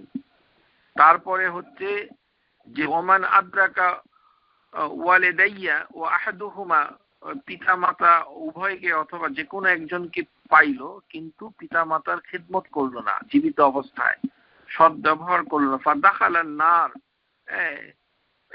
সে এই কারণে জাহান্নামে চলে গেল, ফাআবআদুল্লাহু, সে যেন আল্লাহর রহম থেকে দূরে সরে গেল, অর্থাৎ লান হয়ে গেল। তখন জিবরাইল আলাইহিস সালাম বলছিলেন আমিন। তারপরে হচ্ছে মান যুকিরাত ইনদাহু ফালাম ইউসাল্লি আলাইক ফাআবাদুহু আল্লাহু কুল আমিন, যার সামনে আমার নাম নেওয়া হলো, অর্থাৎ নবিয়ানা মুহাম্মদ সাল্লাল্লাহু আলাইহি সাল্লাম, যে কোনো সময় শুনলে তার প্রতি দুরূদ পাঠ না করলে অন্তত একবার দুরূদ পাঠ করতে হবে, অন্তত একবার। মানে একটা অনুষ্ঠানে যেমন আমি কিছুক্ষণ পর পর রাসূলুল্লাহ সাল্লাল্লাহু আলাইহি সাল্লাম বলছি, আমি যদি একবার বলে দেই তাহলে আমি ওটা থেকে মুক্ত হয়ে যাব, কিন্তু বারবার বলাটা হচ্ছে মুস্তাহাব। সব সময় বলতে হবে এমনটি নয়, কিন্তু যে কোনো ক্ষেত্রে একবার মানে এটি বলতে হবে। তাহলে রাসূলুল্লাহ সাল্লাল্লাহু আলাইহি সাল্লামের নাম শুনে দুরূদ না পড়লে, পিতা মাতাকে জীবিত অবস্থায় পাওয়ার পর তার সাথে সৎ ব্যবহার না করে জাহান্নামে প্রবেশ করলে, এবং রমজান মাসকে পেয়ে যদি নিজের গুনাহকে ক্ষমা করাতে না পারে, তাহলে তার জন্য ফেরেশতারা বদদোয়া করেছে। এখন যে জিনিসটা আমরা মানে খুবই গুরুত্বপূর্ণ একটি বিষয় আলোচনা করব, সেটি হচ্ছে যে স্বামীর বিছানা থেকে দূরে অবস্থানকারী মহিলাদের উপর ফেরেশতাদের অভিশাপ। এখানে হাদিসের ভিতরে বলা হচ্ছে ইজা দাআ রাজুলু আমরাআতাহু ইলা ফিরাশি, যে যে ব্যক্তি তার স্ত্রীকে বিছানায় আহ্বান করে, ফাআবাদ আন তুজিউহু লা'নাতাহা ওয়াল মালাইকাতু হাত্তা তুসবিহ, অতঃপর সে তার স্বামীর আহ্বানকে মানে প্রত্যাখ্যান করে, অথবা স্বামীর আহ্বানে সে সাড়া দেয় নাই, তাহলে তার উপরে মানে সকাল পর্যন্ত সম্মানিত ফেরেশতা বদদোয়া করতে থাকে, লান করতে থাকে। তাহলে এটা হচ্ছে আরেকটি হাদিসে এসেছে হাত্তা তুরজি'i, অর্থাৎ স্বামী তার স্ত্রীকে বলল যে তুমি বিছানায় আসো, তার সাথে ইন্টিমেসি করবে, কিন্তু স্ত্রী কোনো শরীয়ত সম্মত কারণ ছাড়াই, শরীয়ত সম্মত কারণগুলোর ভিতরে যেমন রয়েছে মানে যদি দিনের বেলা হয় যে ফরজ রোজা রাখছে, এটা এরকম যদি হয়, অথবা তার যদি কোনো শারীরিক অসুস্থতা থাকে, যে অসুস্থ, সে নিজে শারীরিকভাবে ইন্টিমেসি করতে সক্ষম নয়, এরকম যদি কোনো শরীর কারণ না থাকে, তখন তাকে সাড়া দিতে হবে। এটা খুবই গুরুত্বপূর্ণ। এটি মানে এটি অনেক ক্ষেত্রে দেখা যায় যে অনেক মহিলা খুব নামাজ পড়ছে, রোজা রাখছে, দিন ইসলাম পালন করছে, কিন্তু হাজবেন্ডের সাথে কোনো সম্পর্ক নাই। কিন্তু হাজবেন্ডের সাথে সম্পর্ক নাই হয়তো অন্য কোনো কারণে নাই, কিন্তু হাজবেন্ড যদি তাকে মানে পেতে চায় এবং আকার ইঙ্গিতে অথবা মুখে বলে এসো আমার কাছে, এবং সে যদি না আসে, তখন সে যতই মানে আল্লাহর ইবাদত করুক না কেন, তাওহীদ প্রাপ্ত হোক না কেন, তার উপরে লানাতাহা মালাইকাতু হাত্তা তুসবিহা অথবা হাত্তা তুরজিয়া, যতক্ষণ পর্যন্ত সাড়া দিচ্ছে অথবা ততক্ষণ পর্যন্ত সে সকাল না হচ্ছে। এটি এটি বলার সাথে সাথে শ্রোতাদের ভেতরে হয়তো একটি প্রতিক্রিয়া হতে পারে যে এই জিনিসটা কিরকম হয়ে গেল, যে উল্টাটা তো হতে পারে। উল্টাটা হতে পারে যে কোনো কারণে ওয়াইফ হাজবেন্ডের কথা শোনে না, কোনো কারণে ওয়াইফ হাজবেন্ডের কথাটা শুনে না। যেমন হাজবেন্ড বলছে যে তুমি নামাজ পড়ো, ওয়াইফ নামাজ পড়ে না, আবার অনিয়মিত নামাজ পড়ে। হাজবেন্ড বলল যে তুমি মানে পর্দা করো, ঘরের বাইরে আমার অনুমতি ছাড়া যাবে না, কিন্তু সেগুলো সে মানে না, কারণ সে আমেরিকায় থাকে অথবা কানাডায় থাকে।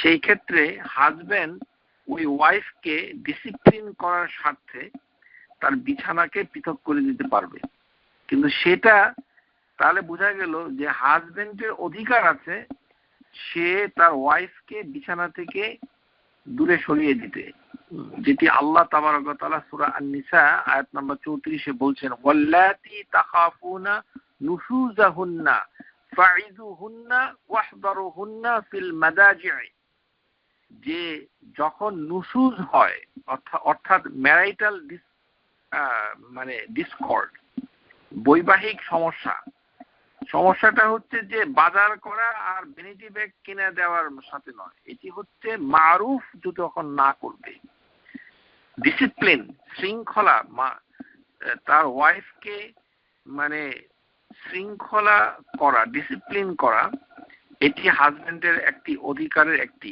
এটাকে বলা হয় আত-তা'দীব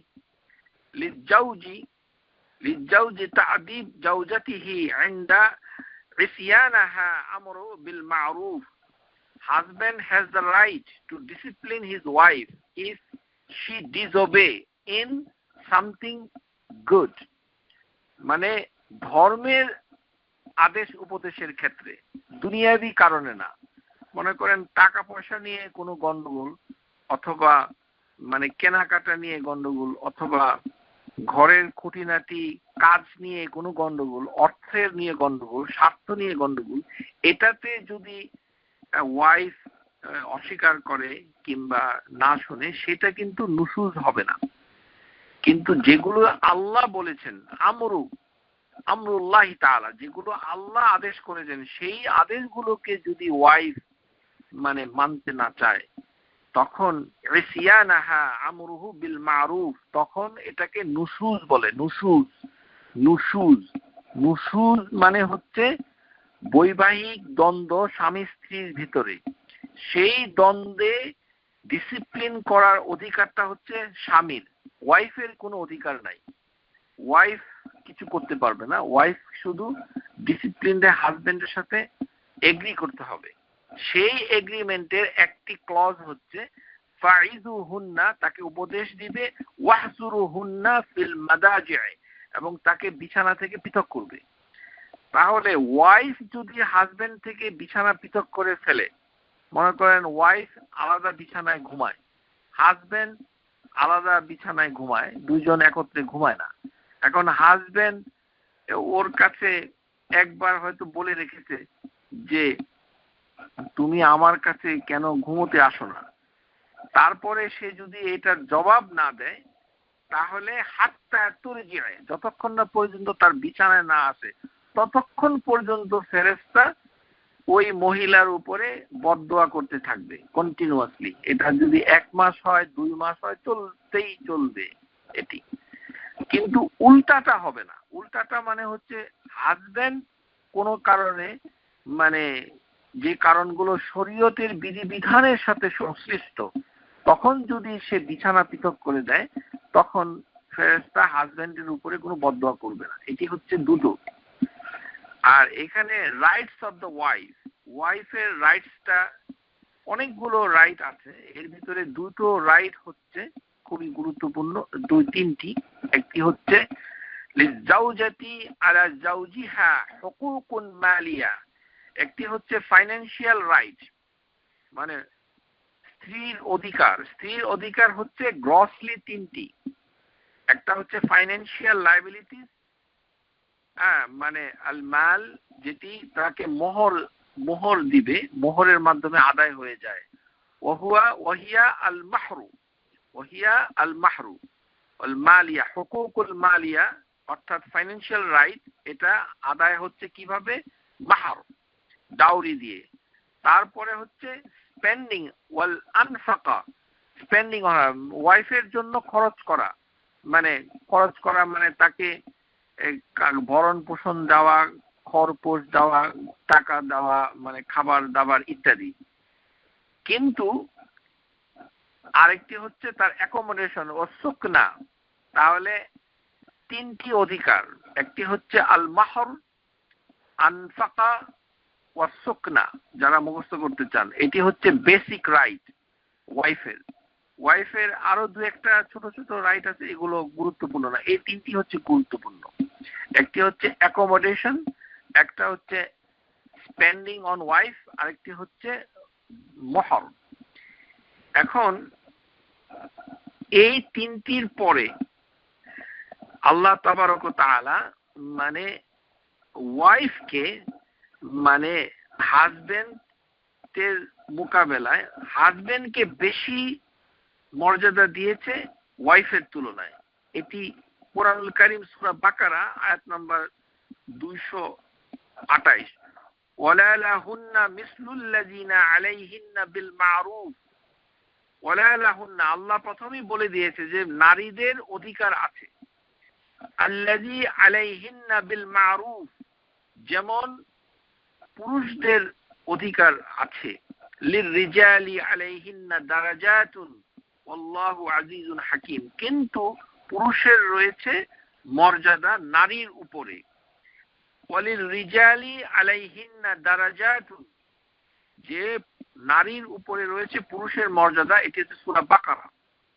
এই আয়াতের তাফসিরে ইবনে কাসির তিনি বলছেন ওয়ালিররিজালি আলাইহিন্না দারাজাত, এটার অর্থ হচ্ছে আল ফাদিলাতু ফিল খালকি ওয়াল খুলক, যে উৎকৃষ্টতা সৃষ্টির সাথে এবং চরিত্রগতভাবে, যে মানে তার আচার আচরণে, বিহেভিয়ারে এবং তার মানে মানসিক অবস্থা, সব কিছু থেকে পুরুষদেরকে আল্লাহ তাবারক ওয়া তাআলা একটু বেশি মানে ভাবে সংগঠিত করেছেন, তাদের মঞ্জিল, তাদের মর্যাদাকে নির্দিষ্ট করেছেন।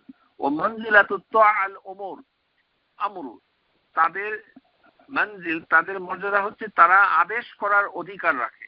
ওয়া আনফাকা ওয়াল কিয়ামু বিল মাসালিহ, এবং তারা এই কারণে তারা দায়িত্বপূর্ণ যে তারা মহিলাদের জন্য খরচ করবে, স্ত্রীদের জন্য, এবং তাদের অভিভাবকত্ব নিবে। ওয়াল ফাদলু ফিদ দুনিয়া ওয়াল আখিরা, এবং এই অনুগ্রহটি দুনিয়া এবং আখিরাতে।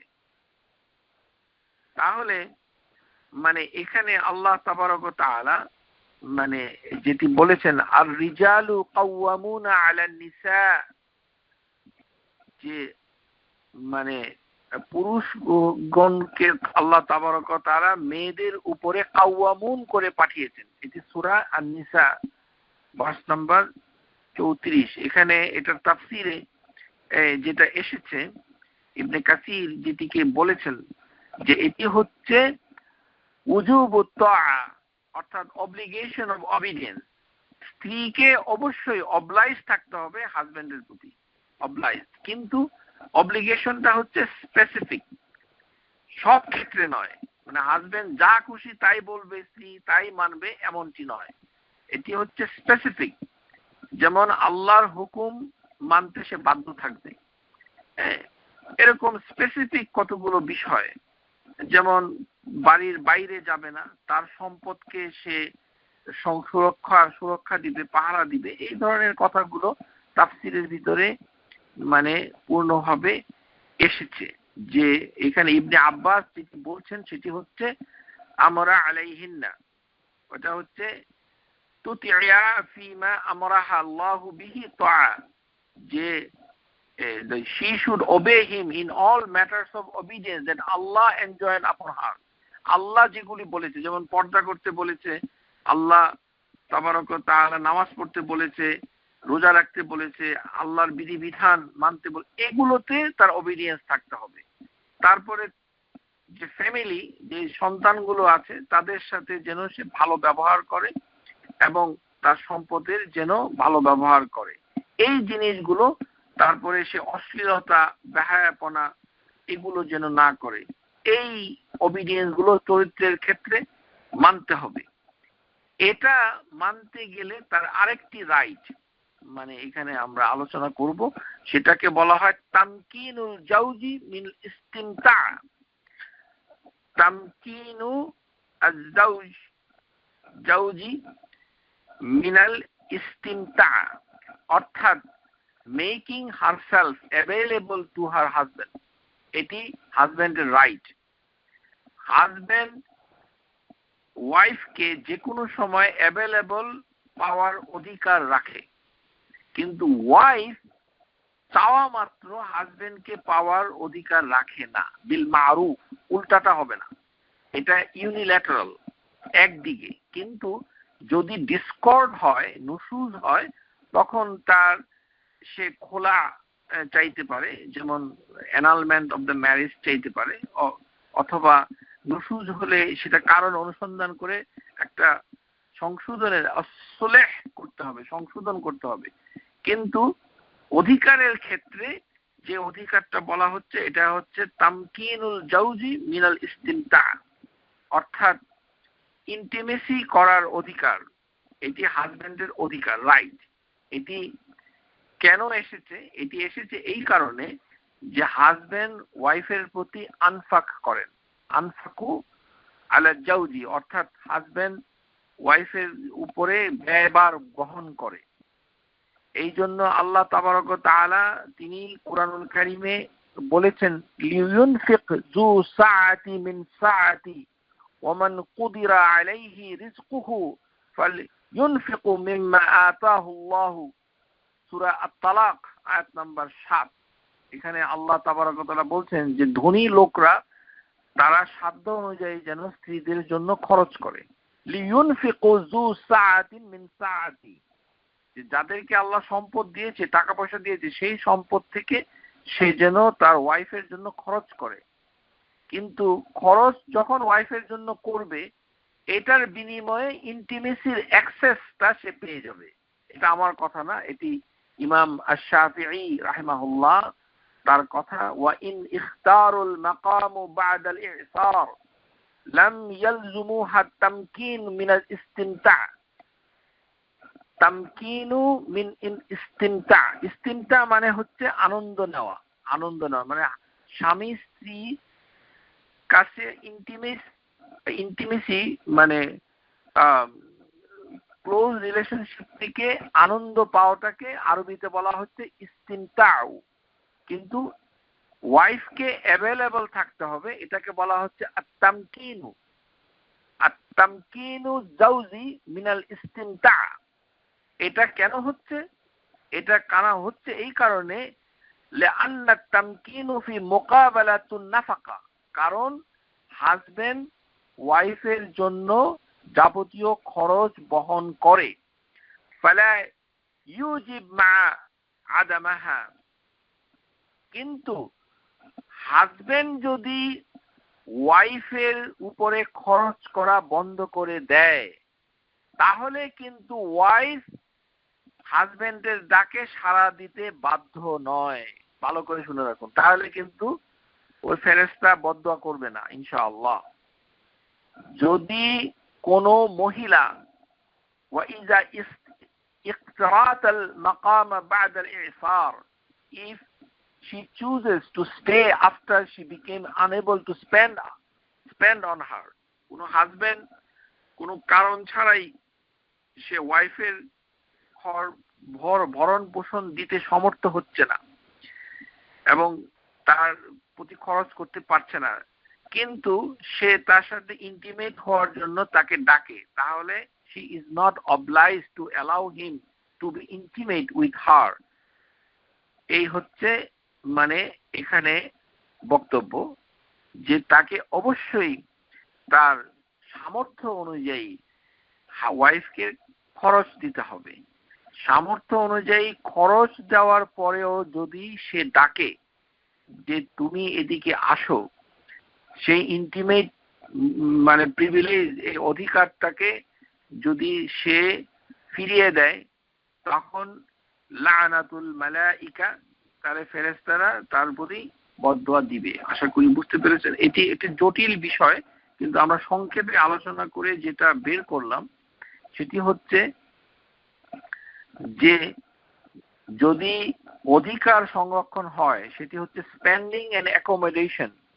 হাজবেন্ড যদি করে রাখে, মোহর আদায় করে, তাহলে ওয়াইফ হাজবেন্ডের ডাকে সাড়া না দিয়ে পারবে না, তাকে সাড়া দিতে হবে। যদি না দেয় তাহলে এটি কবিরা গুনাহ হবে, কবিরা গুনাহ হবে, এবং সেই সাথে ফেরেশতা তার জন্য বদদোয়া করবে। তারপরে হচ্ছে যে সবচেয়ে একটি গুরুত্বপূর্ণ, যাদের প্রতি ফেরেশতারা মানে বদদোয়া করে থাকেন, এবং এই হাদিসটা অনেকে ভুল বুঝে মানে অনেকভাবে প্রয়োগ করেছেন, সেটা আমরা আলোচনা করব। সেটি হচ্ছে মদিনাতে বিদআতকারী অথবা বিদআতের আশ্রয় দানকারীর উপর ফেরেশতাদের অভিশাপ।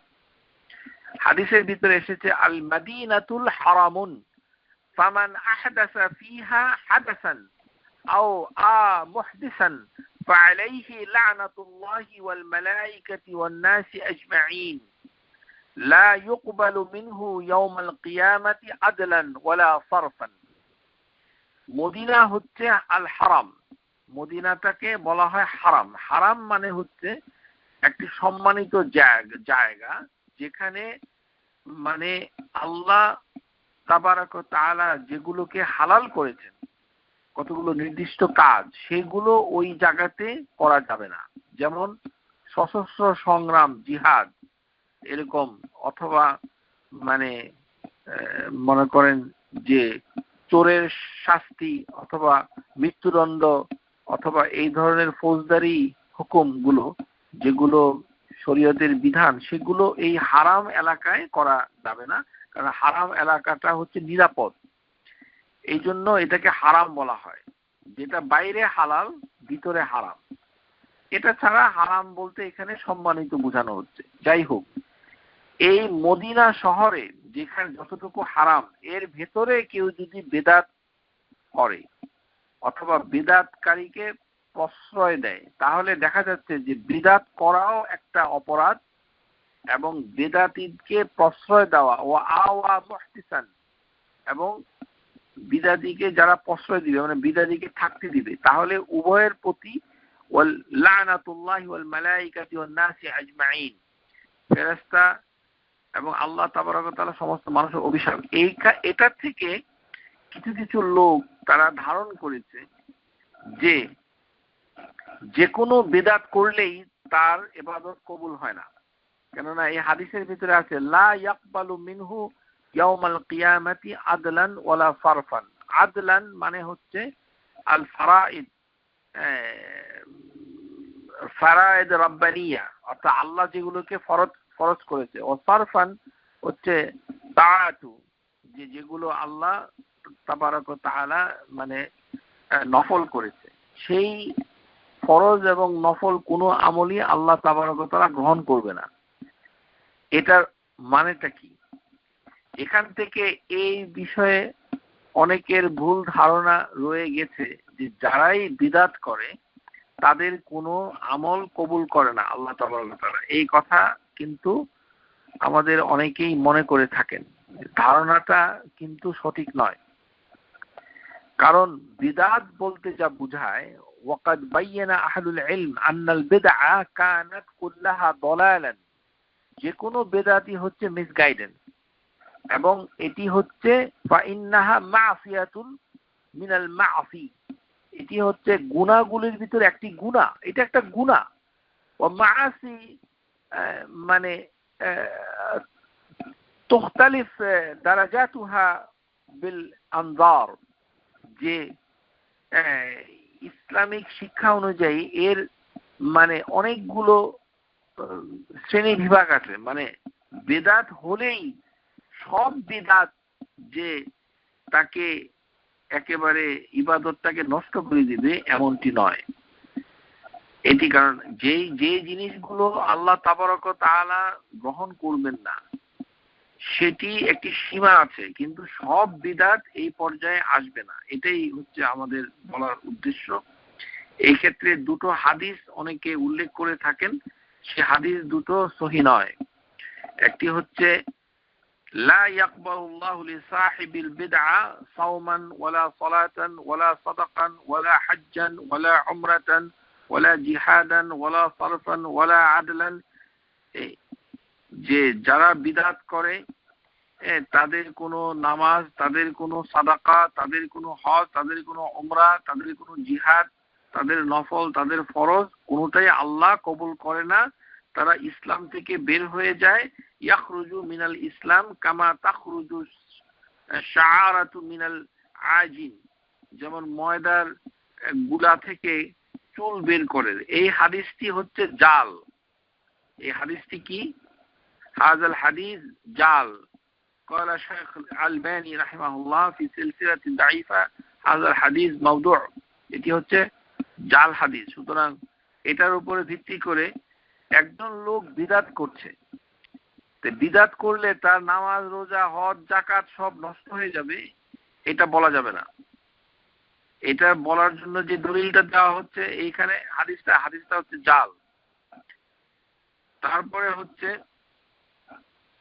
যদিও এটা হাদিসের বইতে আছে, এটি ইবনে মাজাতে আছে, ইবনে মাজাতে থাকলেও এটি হাদিসে সহিহ নয়, জাল। আরেকটি হাদিস বলা হয় আবাল্লাহু আন ইয়াকবালা আমালা সাহিবি বিদআ হাত্তা ইয়াদা বিদআতি, যে আল্লাহ বিদআতীদের কোনো ভালো কাজ, ভালো আমল গ্রহণ করেন না যতক্ষণ না পর্যন্ত সে বিদআতটাকে না ছেড়ে দেয়। এই হাদিসটি হচ্ছে দুর্বল। ওয়া হাযাল ইসনাদু দাঈফ, হাযাল হাদিস মুনকার, قال الشيخ الألباني رحمه الله। তাহলে দুটো হাদিসই হচ্ছে মানে বাতিল, একটি হচ্ছে মুনকার, একটি হচ্ছে মাওদু', ফেব্রিকেটেড। সুতরাং যে হাদিসটা বুখারী মুসলিমে এসেছে সেটা হচ্ছে সহিহ, যেটা হলো মদিনার ভেতরে, মদিনা শহরে যদি কেউ বিদআত করে অথবা বিদআতীকে প্রশ্রয় দেয় তাহলে তার কোনো ফরজ এবং নফল আমল গ্রহণ করবে না। কিন্তু এখানে প্রশ্ন হচ্ছে যে কোন আমলগুলো আল্লাহ গ্রহণ করবে না, কোন বিষয়গুলি গ্রহণ করবে না, এটা বিস্তারিতভাবে জানতে হবে। সমস্ত মানে আমলই বাতিল হয়ে যাবে এমনটি নয়, যদি সেই আমলের শর্তগুলো ঠিক থাকে। লিআসলু শারঈয়্যা আদ-দালালাতু আনাল কবুল আমালিল মুসলিম, মুসলমানদের আমল যদি আল্লাহর যে বিধান এবং সুন্নাহর যে বিধান সেই অনুযায়ী যদি সে ইবাদত করে, যদিও সে বিদআতি, কিন্তু তার মানে কাজগুলোকে আল্লাহ তাবারক ওয়া তাআলা বাতিল করে দিবে এমন কোনো প্রমাণ নাই। অর্থাৎ যতটুকু সে বিদআতটা করেছে ততটুকু আল্লাহ কবুল করবে না। এই বিষয়ে পরিষ্কারভাবে আমরা সেটা জানতে পারি না। প্রথমে হচ্ছে এটির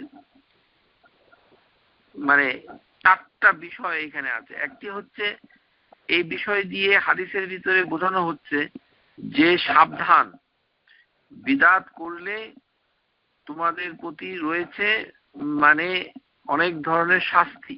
কি শাস্তি? যে আল্লাহ তাবারক ওয়া তাআলা কিয়ামতের দিনে এটা কবুল করবে না, এটি তার সাবধানতার জন্য।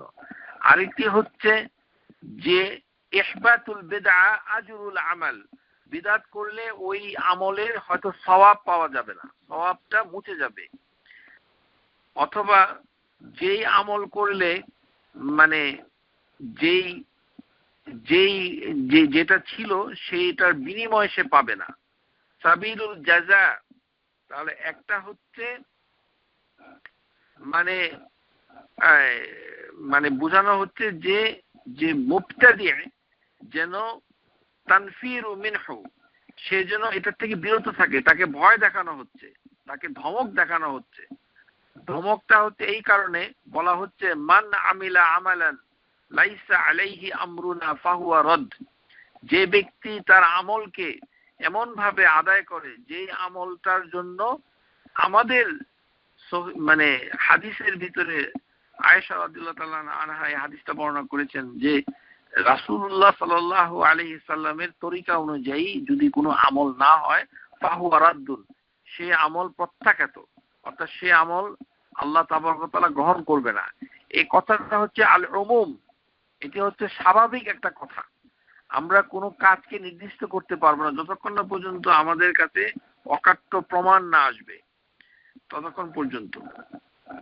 যেমন নামাজের ক্ষেত্রে সহি দলিল দ্বারা যদি কোনো রোকন প্রতিষ্ঠা হয়ে যায় তাহলে তার নামাজ বাতিল হবে না, যদিও সে বিদআত করছে।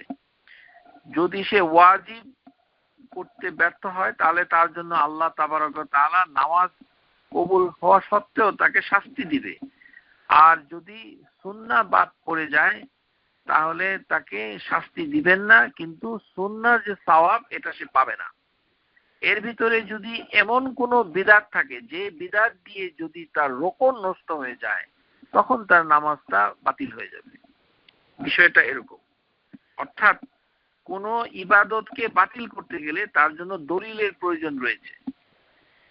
সেই জন্য কিন্তু যদি বিদআতি সবসময় বিদআত করতে থাকে তখন এটি হচ্ছে একটা গুনাহ। প্রথমে আমাদের জানতে হবে যে বিদআত হচ্ছে এক ধরনের গুনাহ, এবং এই গুনাহ এমন ভয়ঙ্কর গুনাহ যে গুনাহগুলো জমতে জমতে এক পর্যায়ে বড় গুনাহ হয়ে গিয়ে আমাকে দোজখে নিয়ে যেতে পারে। কুল্লু দালালাতিন ফিন্নার, কুল্লু মুহদাসাতিন বিদআ, প্রত্যেকটি নতুন আবিষ্কৃত বিষয় ধর্মের ক্ষেত্রে বিদআ। কুল্লু বিদআতিন দালালা, প্রত্যেকটি বিদআ হচ্ছে মিসগাইডেন্স, এবং প্রত্যেকটি মিসগাইডেন্স মানুষকে আগুনে নিয়ে যেতে পারে। এইটা হাদিসের ভিতরে আছে। অর্থাৎ মানে যদি এমন হয় এমন বিদআত করছে যেটা করে শিরিক করছে তখন তার আমলটা বাতিল হয়ে যাবে। এমন বিদআত যে বিদআতের মাধ্যমে শিরিক হয়ে যাচ্ছে অথবা কুফরি হয়ে যাচ্ছে, তখন তার মানে যিনি বিদআত করছে সে কাফের হয়ে যাবে, এবং সেই কুফরি করার জন্য তার মানে ঈমান আনা সত্ত্বেও তার আমলগুলো বাতিল হয়ে যাবে। সেটা তো শিরিক করার সাথে সংশ্লিষ্ট, মানে বিদআত করে বিদআতের মাধ্যমে সে শিরিকও করতে পারে। এমন একটা শিরিক করলো যেটি মানে শিরিক বিদআত করলো যেটা শিরিক হয়ে যায়, তখন তার আমল নষ্ট হয়ে যাবে। এরকম তার হজ নষ্ট হয়ে যাবে, তার যাকাত নষ্ট হয়ে যাবে, এরকম। কিন্তু জিনিসটা হচ্ছে অতীতে কেউ করেনি, নতুন করে সে করছে, কিন্তু পরিণামে দেখা যাচ্ছে যে এটা এক ধরনের শিরিক, যেটা কুফরি হচ্ছে। এরকম যদি হয় তাহলে তার রিজেক্ট। আর যদি এরকম হয় যে কোনো একটা নতুন একটা চিন্তা ভাবনা, নতুন একটা ইবাদত দ্বীন ইসলামে এসে ঢুকিয়ে দিল, তাহলে এই কাজটা গ্রহণযোগ্য হবে না। এটি মানে যেহেতু হাদিসে নাই, কুরআনুল কারীমে নাই, সুতরাং এটা প্রত্যাখ্যাত হবে এবং এটা তার গ্রহণ হবে না। তাহলে ওই কাজটা শুধু বাদ পড়ে যাবে, এরকম। কিন্তু মদিনাবাসীর ক্ষেত্রে জিনিসটি হচ্ছে খুবই ভয়ঙ্কর।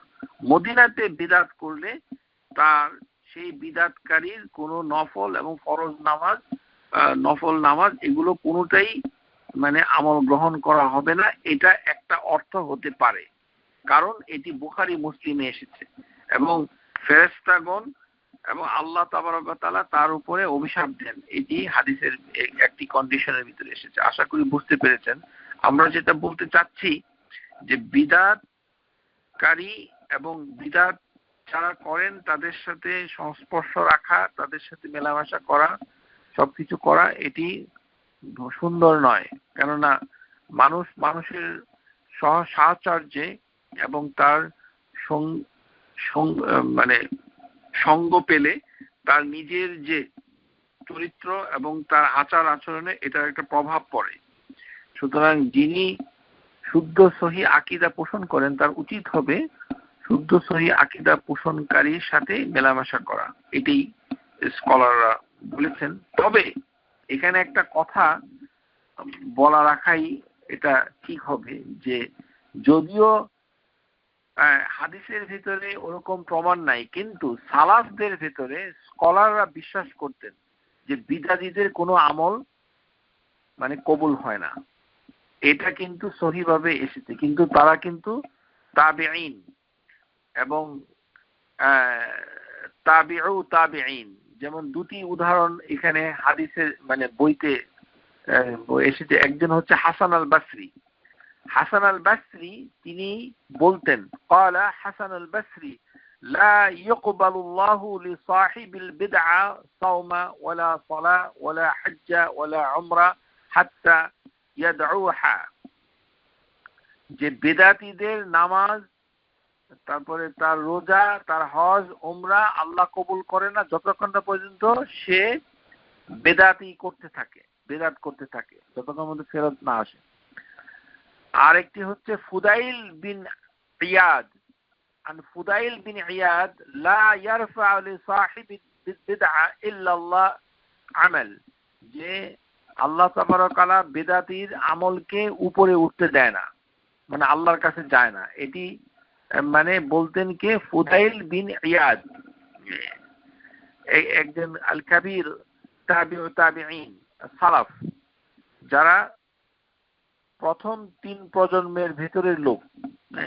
রাসূলুল্লাহ সাল্লাল্লাহু আলাইহি সাল্লামের রেখে যাওয়া সাহাবীরা হচ্ছে প্রথম প্রজন্ম, তারপরে তাদের পরবর্তী প্রজন্ম হচ্ছে মানে তাবিউন, তারপরে হচ্ছে তাবিউন, অর্থাৎ তাবিঈনদের সন্তান যারা, তারা এই 3 যুগের ভিতরে 2 জন ব্যক্তি বলেছে যে বিদআতকারীদের আমল কবুল হয় না। অর্থাৎ যারা কোরআন হাদিসকে ভালোভাবে বুঝেছে অতীতে, তাদের একটা অকাট্য বিশ্বাস হচ্ছে বিদআতকারীদের আমল কবুল হয় না।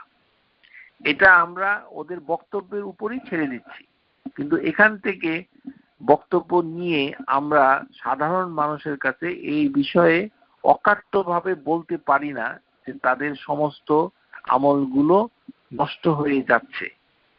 শুধুমাত্র ওই আমলগুলো কথাটা আমরা বলতে পারি যেই আমলগুলোর ভিতরে বিদআতটা করা হচ্ছে, সেই আমলগুলো মানে গ্রহণযোগ্য হচ্ছে না। আর বিদআত হচ্ছে এক ধরনের গুনাহ। যারা বিদআত করে তারা গুনার কাজ করে, কন্টিনিউয়াসলি গুনার কাজ করছে। কোন কোন গুনাহ বড় হবে, কোন কোন গুনাহ ছোট হবে। দেখতে হবে যে বিদআতটা কত ধরনের, কি ধরনের বিদআত, তাতে কি কি ক্ষতি হচ্ছে। আশা করি বুঝতে পেরেছেন। এবং মদিনাতে গিয়ে বিদআত করলে ফেরেশতারা বদদোয়া করবে, এটাই আমরা আলোচনা করেছি। তারপর মদিনাবাসীর জন্য বিরুদ্ধে কেউ যদি অত্যাচার করে, আল্লাহুম্মা মান যালামা আহলাল মদিনা, অথবা ভয় দেখায়, এটা আমরা করি না। আমরা বাংলাদেশি দুর্বল, মদিনাতে গিয়ে অত্যাচারও করি না, তাকে ভয়ও দেখাই না। সুতরাং আমাদের উপরে এটা না হওয়াটা স্বাভাবিক। ওয়া আলাইহি লানাতুল্লাহি ওয়াল মালাইকাতুন নাসি আজমাইন। যদি মদিনাবাসীকে ভয় দেখানো, এটা কিভাবে দেখা আই ডোন্ট নো। আমরা তো মদিনাতে গেলে হোটেলে থাকি, এই জন্য মদিনায় যখন আপনি রাস্তাঘাটে চলবেন লক্ষ্য করবেন যে কোনোভাবেই যেন স্থানীয় জনসাধারণের প্রতি আপনি ঝগড়া বিবাদ না করেন, অর্থাৎ তাদের সাথে মারামারি না করেন, তাদেরকে কটু কথা না বলেন, জুলুম না করেন। এইটার সতর্ক থাকতে হবে। এতটুকু মদিনাবাসী যারা মদিনাতে থাকে, এই তার মানে কথাবার্তা সুন্দরভাবে বলতে হবে, না হলে কি হবে, মানে ফেরেশতারা মানে আপনার প্রতি বদদোয়া করতে পারে। তারপরে হচ্ছে মুসলমানদের সমস্ত চুক্তি, ওয়া জিম্মাতুল মুসলিমিন আল ওয়াহিদা, যে মুসলমানদের সন্ধি এবং চুক্তি সবই এক, মানে এটা কিন্তু খুবই গুরুত্বপূর্ণ। চুক্তি ভঙ্গ করা, যে ব্যক্তি মুসলমানদের সাথে সন্ধি এবং চুক্তিকে ভঙ্গ করবে, মান আখফারা আল মুসলিমান ফাআলাইহি লা'নাতুল্লাহি ওয়াল মালাইকাতি ওয়ান নাসি আজমাইন। যে ব্যক্তি মুসলমানদের সাথে সন্ধি চুক্তিকে ভঙ্গ করবে, আল্লাহ তাআলা এবং ফেরেশতাগণ এবং সকল মুসলমানের অভিশাপ হবে কিয়ামতের দিন, তার ফরজ নফল ইবাদত কোনোভাবেই গ্রহণ করা হবে না। অর্থাৎ এটি হচ্ছে যে যখন কোনো মুসলমান জনগোষ্ঠী মানে অন্যদের সাথে চুক্তি করে, তখন ওই চুক্তি অন্যান্য মুসলমানরাও মানতে বাধ্য। মানে সকল মুসলমানের চুক্তি একরকম, চুক্তি ভঙ্গ করা যাবে না। এটা সেই চুক্তিটা যদি নিজের স্বার্থে কেউ ভঙ্গ করে দেয়, তখন ফেরেশতাগণ তার বিরুদ্ধে বদদোয়া করবে।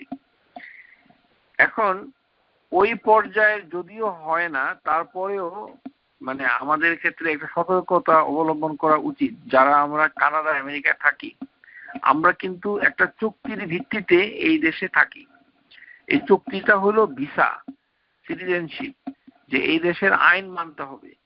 সুতরাং এই দেশের আইন মেনে আপনাকে মানে টাকা উপার্জন করতে হবে। এই দেশের আইন ভঙ্গ করে টাকা উপার্জন করলে চুক্তি ভঙ্গ হবে। সুতরাং সেটা সতর্ক থাকতে হবে। আশা করি বুঝতে পেরেছেন। তারপরে যেটি হচ্ছে যে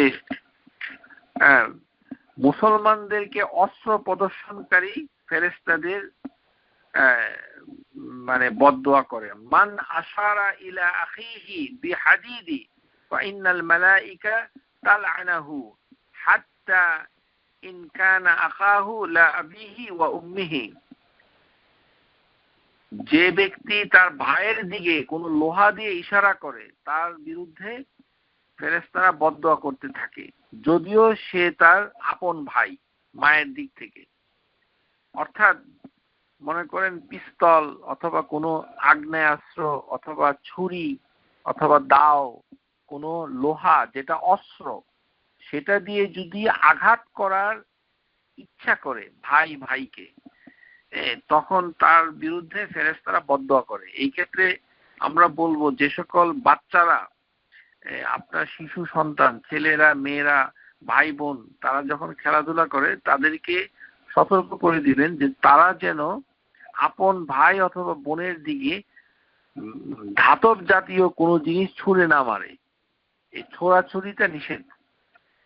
ছুঁড়লে কোনো মেটাল দিয়ে ছুটতে পারবে না। মনে করেন খেলনা গাড়ি দিয়ে ছুঁড়ে মারলো, তাহলে ফেরেশতা কিন্তু বদদোয়া করবে। খেলনা গাড়ি অথবা লোহা অথবা হাতুড়ি অথবা এরকম ধাতব জিনিস এটি করবেন না। এটি তার ভাইয়ের দিকে, একই কথা, মানে পিতা সন্তানের প্রতি, সন্তান পিতার প্রতি, এরকম। মানে কোনো মেটাল জিনিস দিয়ে আঘাত করার উদ্দেশ্যে থ্রো করা যাবে না। এটা নিষেধ। তখন ফেরেশতারা বদদোয়া করে মেটাল কোনো জিনিস দিয়ে, ছুরি, দা, কাঁচি, কাঁটা চামচ ইত্যাদি আঘাত করার উদ্দেশ্যে করা যাবে না। যদি করতে হয় তাহলে মুখে বলতে হবে অথবা অন্য কিছু করতে হবে, সতর্ক করতে হবে। যেমন এখানে ব্যাখ্যাতে বলা হয়েছে যে এটা হাসি ঠাট্টা করাও উচিত না, মানে সতর্ক, আল্লাহই ভালো জানেন। তারপরে হচ্ছে ইসলামী দণ্ডবিধি প্রয়োগে বাধা দানকারী। এটা আমরা এখানে থেকে কেউ করি না, তবে ইসলামী বিধান, যে সকল বিধান হয়, যেমন হত্যার বদলে হত্যা, যেমন মানে দাঁতের বদলে দাঁত, হাত কাটা, তারপরে অন্যান্য কর্পোরাল যে পানিশমেন্ট গুলো রয়েছে, সেগুলো মুসলমান দেশগুলোতে আজকাল তেমন একটা নাই, শুধু সৌদি আরবে অথবা অন্য দু একটা দেশে আছে। তো এই দণ্ডবিধি যখন এটা ইমপ্লিমেন্ট হয়, তখন এটাকে বাধা দেওয়া যাবে না। যিনি বাধা দিবেন মান হালা বাইনিহি ফাআলাইহি লানাতুল্লাহি ওয়াল মালাইকাতি ওয়ান নাসি আজমাইন।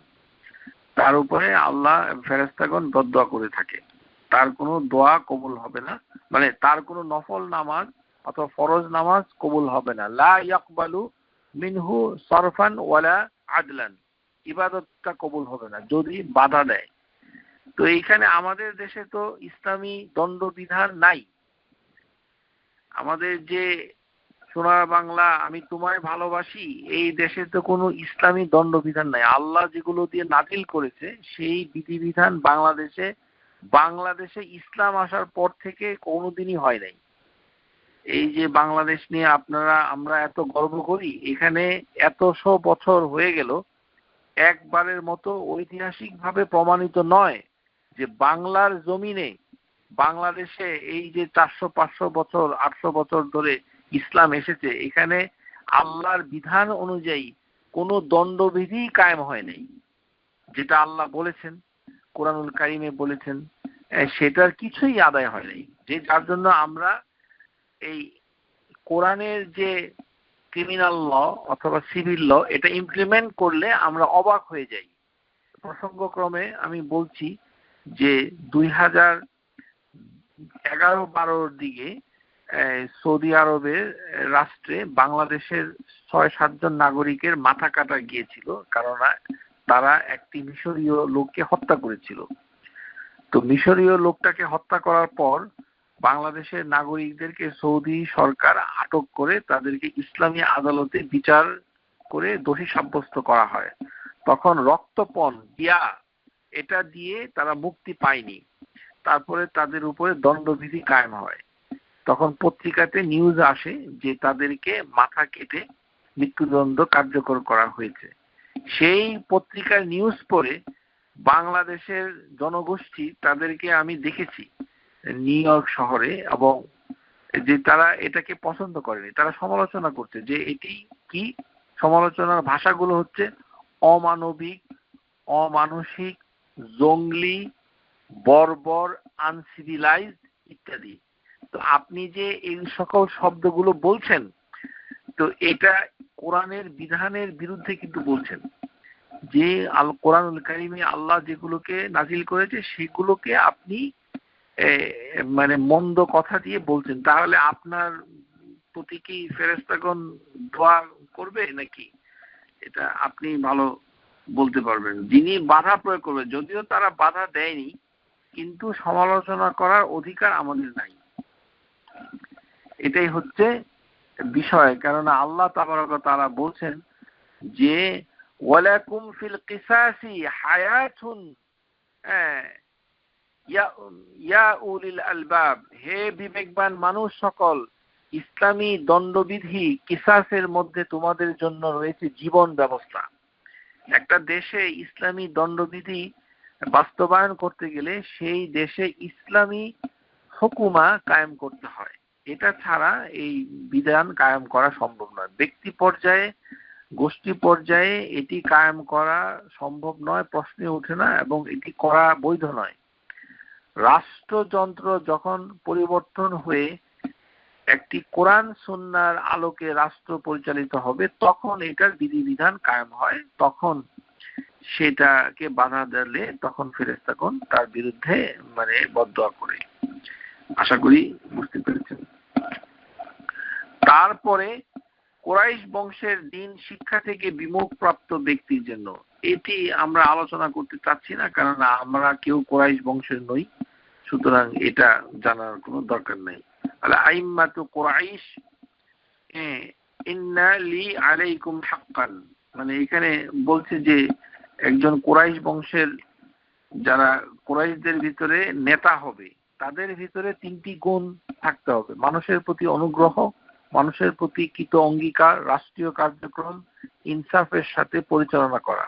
এই 3টা যদি তারা রক্ষা না করে, তখন ওই কুরাইশ ব্যক্তির উপরে আল্লাহ এবং তার ফেরেশতা এবং সমস্ত মানুষের অভিশাপ। তারপরে কুফরি অবস্থায় যারা ইন্তেকাল করছে, ইন্নাল্লাযীনা কাফারু মাতু ওয়া হুম কুফফারুন উলাইকা আলাইহিম লানাতুল্লাহি ওয়াল মালাইকাতি ওয়ান নাসি আজমাইন। যারা কুফরি করেছে, কুফরি অবস্থাতে মৃত্যুবরণ করেছে। এটা কমন, মানে যারা, এটা আমরা ব্যক্তি বিষয়ের উপরে বলতে পারবো না এই অভিশাপটা, কিন্তু যারা প্রতিষ্ঠিত, যেমন ফিরআউন, আবু লাহাব, আবু জাহাল, এরকম ব্যক্তি সম্পর্কে বলতে পারবো যে তাদের উপরে আল্লাহ লান হয়েছে। আর ব্যক্তি পর্যায়ে, কেননা মৃত্যুর আগে সে যদি ঈমান এনে থাকে সেটা হয়তো আমি নাও জানতে পারি, এই কারণে কিন্তু কুফরি অবস্থায় মৃত্যুবরণ করলে তার প্রতি ফেরেশতারা মানে বদদোয়া করে থাকেন। তারপরে লাস্ট ক্যাটাগরি যেটা হচ্ছে, এটা খুবই ভয়ঙ্কর, কেননা এটা মুসলমান সমাজে, আমাদের সমাজে এটা আছে, যেটি হচ্ছে আল্লাহ তাবারক ওয়া তাআলা বলছেন, কাইফা ইয়াহদিল্লাহু কওমান কাফারু বা'দা ঈমানিহিম ওয়া শাহিদু আন্না রাসূলা হাক্কুন ওয়া জাআহুমুল বায়্যিনাতু ওয়াল্লাহু লা ইয়াহদিল কওমাজ যালিমিন। তাহলে এখানে আল্লাহ তাবারক ওয়া তাআলা বলছেন যে কাফারু বা'দা ঈমানিহিম, ঈমান আনার পরে যারা কুফরি করেছে, ঈমান আনার পরে যারা কুফরি করেছে, মানে যারা আল্লাহর প্রতি ঈমান এনেছে, মানে তারা এবং সাক্ষ্য দিয়েছে, ও শাহিদু আন্না রাসূলুল্লাহিল হক, রাসূল হচ্ছে সঠিক, আল্লাহ সঠিক, আল হাক্কুন ওয়া জাআহুম বায়্যিনাত, এবং তিনি যেটা নিয়ে এসেছেন আল কোরআন এবং শরঈয়া ইসলামিয়া এটা সঠিক, এগুলি জানার পরে তারপরে তাদের মত পাল্টে গেছে, তখন এই পর্যায়ে যদি কোনো মানুষ চলে আসে, তখন তার জন্য আল্লাহ তাবারক ওয়া তাআলা বলেন, উলাইকা জাযাউহুম আন আলাইহিম লানাতুল্লাহি ওয়াল মালাইকাতি ওয়ান নাসি আজমাইন, তাদের শাস্তি হচ্ছে তাদের উপরে আল্লাহ, ফেরেশতা, মানুষ সকলের অভিশাপ, অর্থাৎ ফেরেশতারা বদদোয়া করতে থাকে। এটা কারা?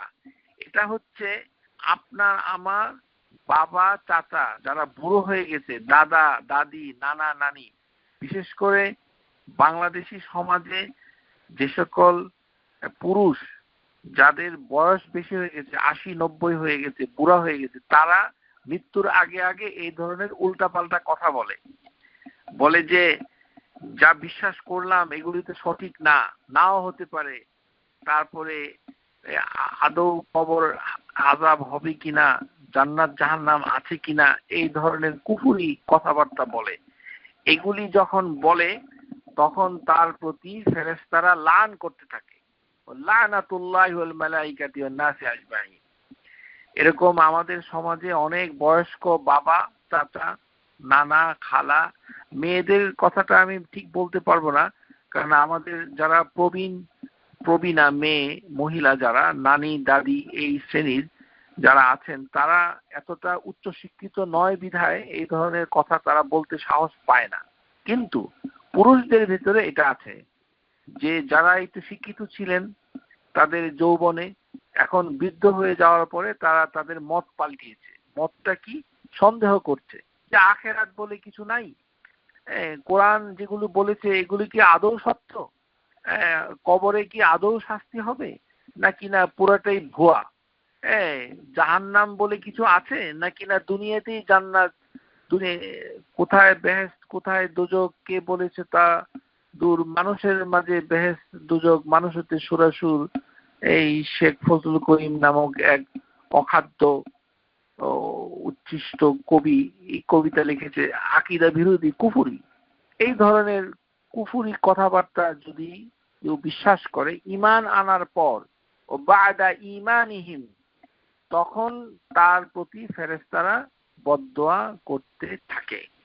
সুতরাং এই সকল ক্ষেত্রে মানে আমাদের করণীয় কি? এই ধরনের বয়োজ্যেষ্ঠ অক্টাজেনারিয়ান যাদের বয়স 80 হয়ে গিয়েছে অথবা 70-এর কোঠায় পড়েছে, এরকম উল্টাপাল্টা কথা বলে, তাদের উচিত, তাদের সাথে যারা থাকেন তাদের উচিত তাদের সাথে ধর্মীয় বিষয়ে কথা কম বলা, মানুষের সাথে ইন্টারাকশনের সুযোগটা কমিয়ে দেওয়া, এটি একটি বিধায়। তারপরে তার কোনো মানসিক কোনো অসুখ আছে কিনা, নিউরো ডিজেনারেটিভ কন্ডিশন অথবা নিউরোকগনিটিভ ডিসঅর্ডার এর কারণে এটা করছে কিনা এটা চিকিৎসা করা, ডিমেনশিয়ার জন্য হতে পারে অথবা অন্য কোনো মানসিক অসুখের কারণে এটা হতে পারে, সেটা তদন্ত করে বের করা, তারপরে তাকে নসিহত করা এবং সুন্দর ভাষায়, যদি সে শুনতে না চায় তখন আল্লাহর কাছে দোয়া করা যে আল্লাহ যেন তাদের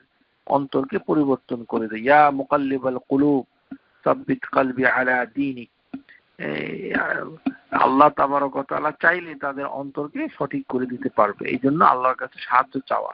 এটা খুব ভয়ে ভয়ে থাকতে হবে, তাদেরকে ঘরে বন্দি করে রেখে দিতে হবে যেন তারা তাদের এই খারাপ ধারণাটুকু মানুষের কাছে বলতে না পারে, মানুষ যেন সাক্ষী না থাকে, মন্দ কথার সাক্ষী রাখাও নিষেধ। সুতরাং এই বিষয়ে সতর্কতা অবলম্বন করা এবং সেই ক্ষেত্রে আল্লাহ তাবারক ওয়া তাআলার কাছ থেকে পানাহ চাওয়াই হচ্ছে মুক্তির একমাত্র পথ। ওয়া আখিরুদ দাওয়ানা আনিল হামদুলিল্লাহি রাব্বিল আলামিন। আসসালামু আলাইকুম ওয়া রাহমাতুল্লাহি ওয়া বারাকাতুহু। Subscribe to our YouTube channel, Know Tawhid First, and press the bell icon to get new video notifications.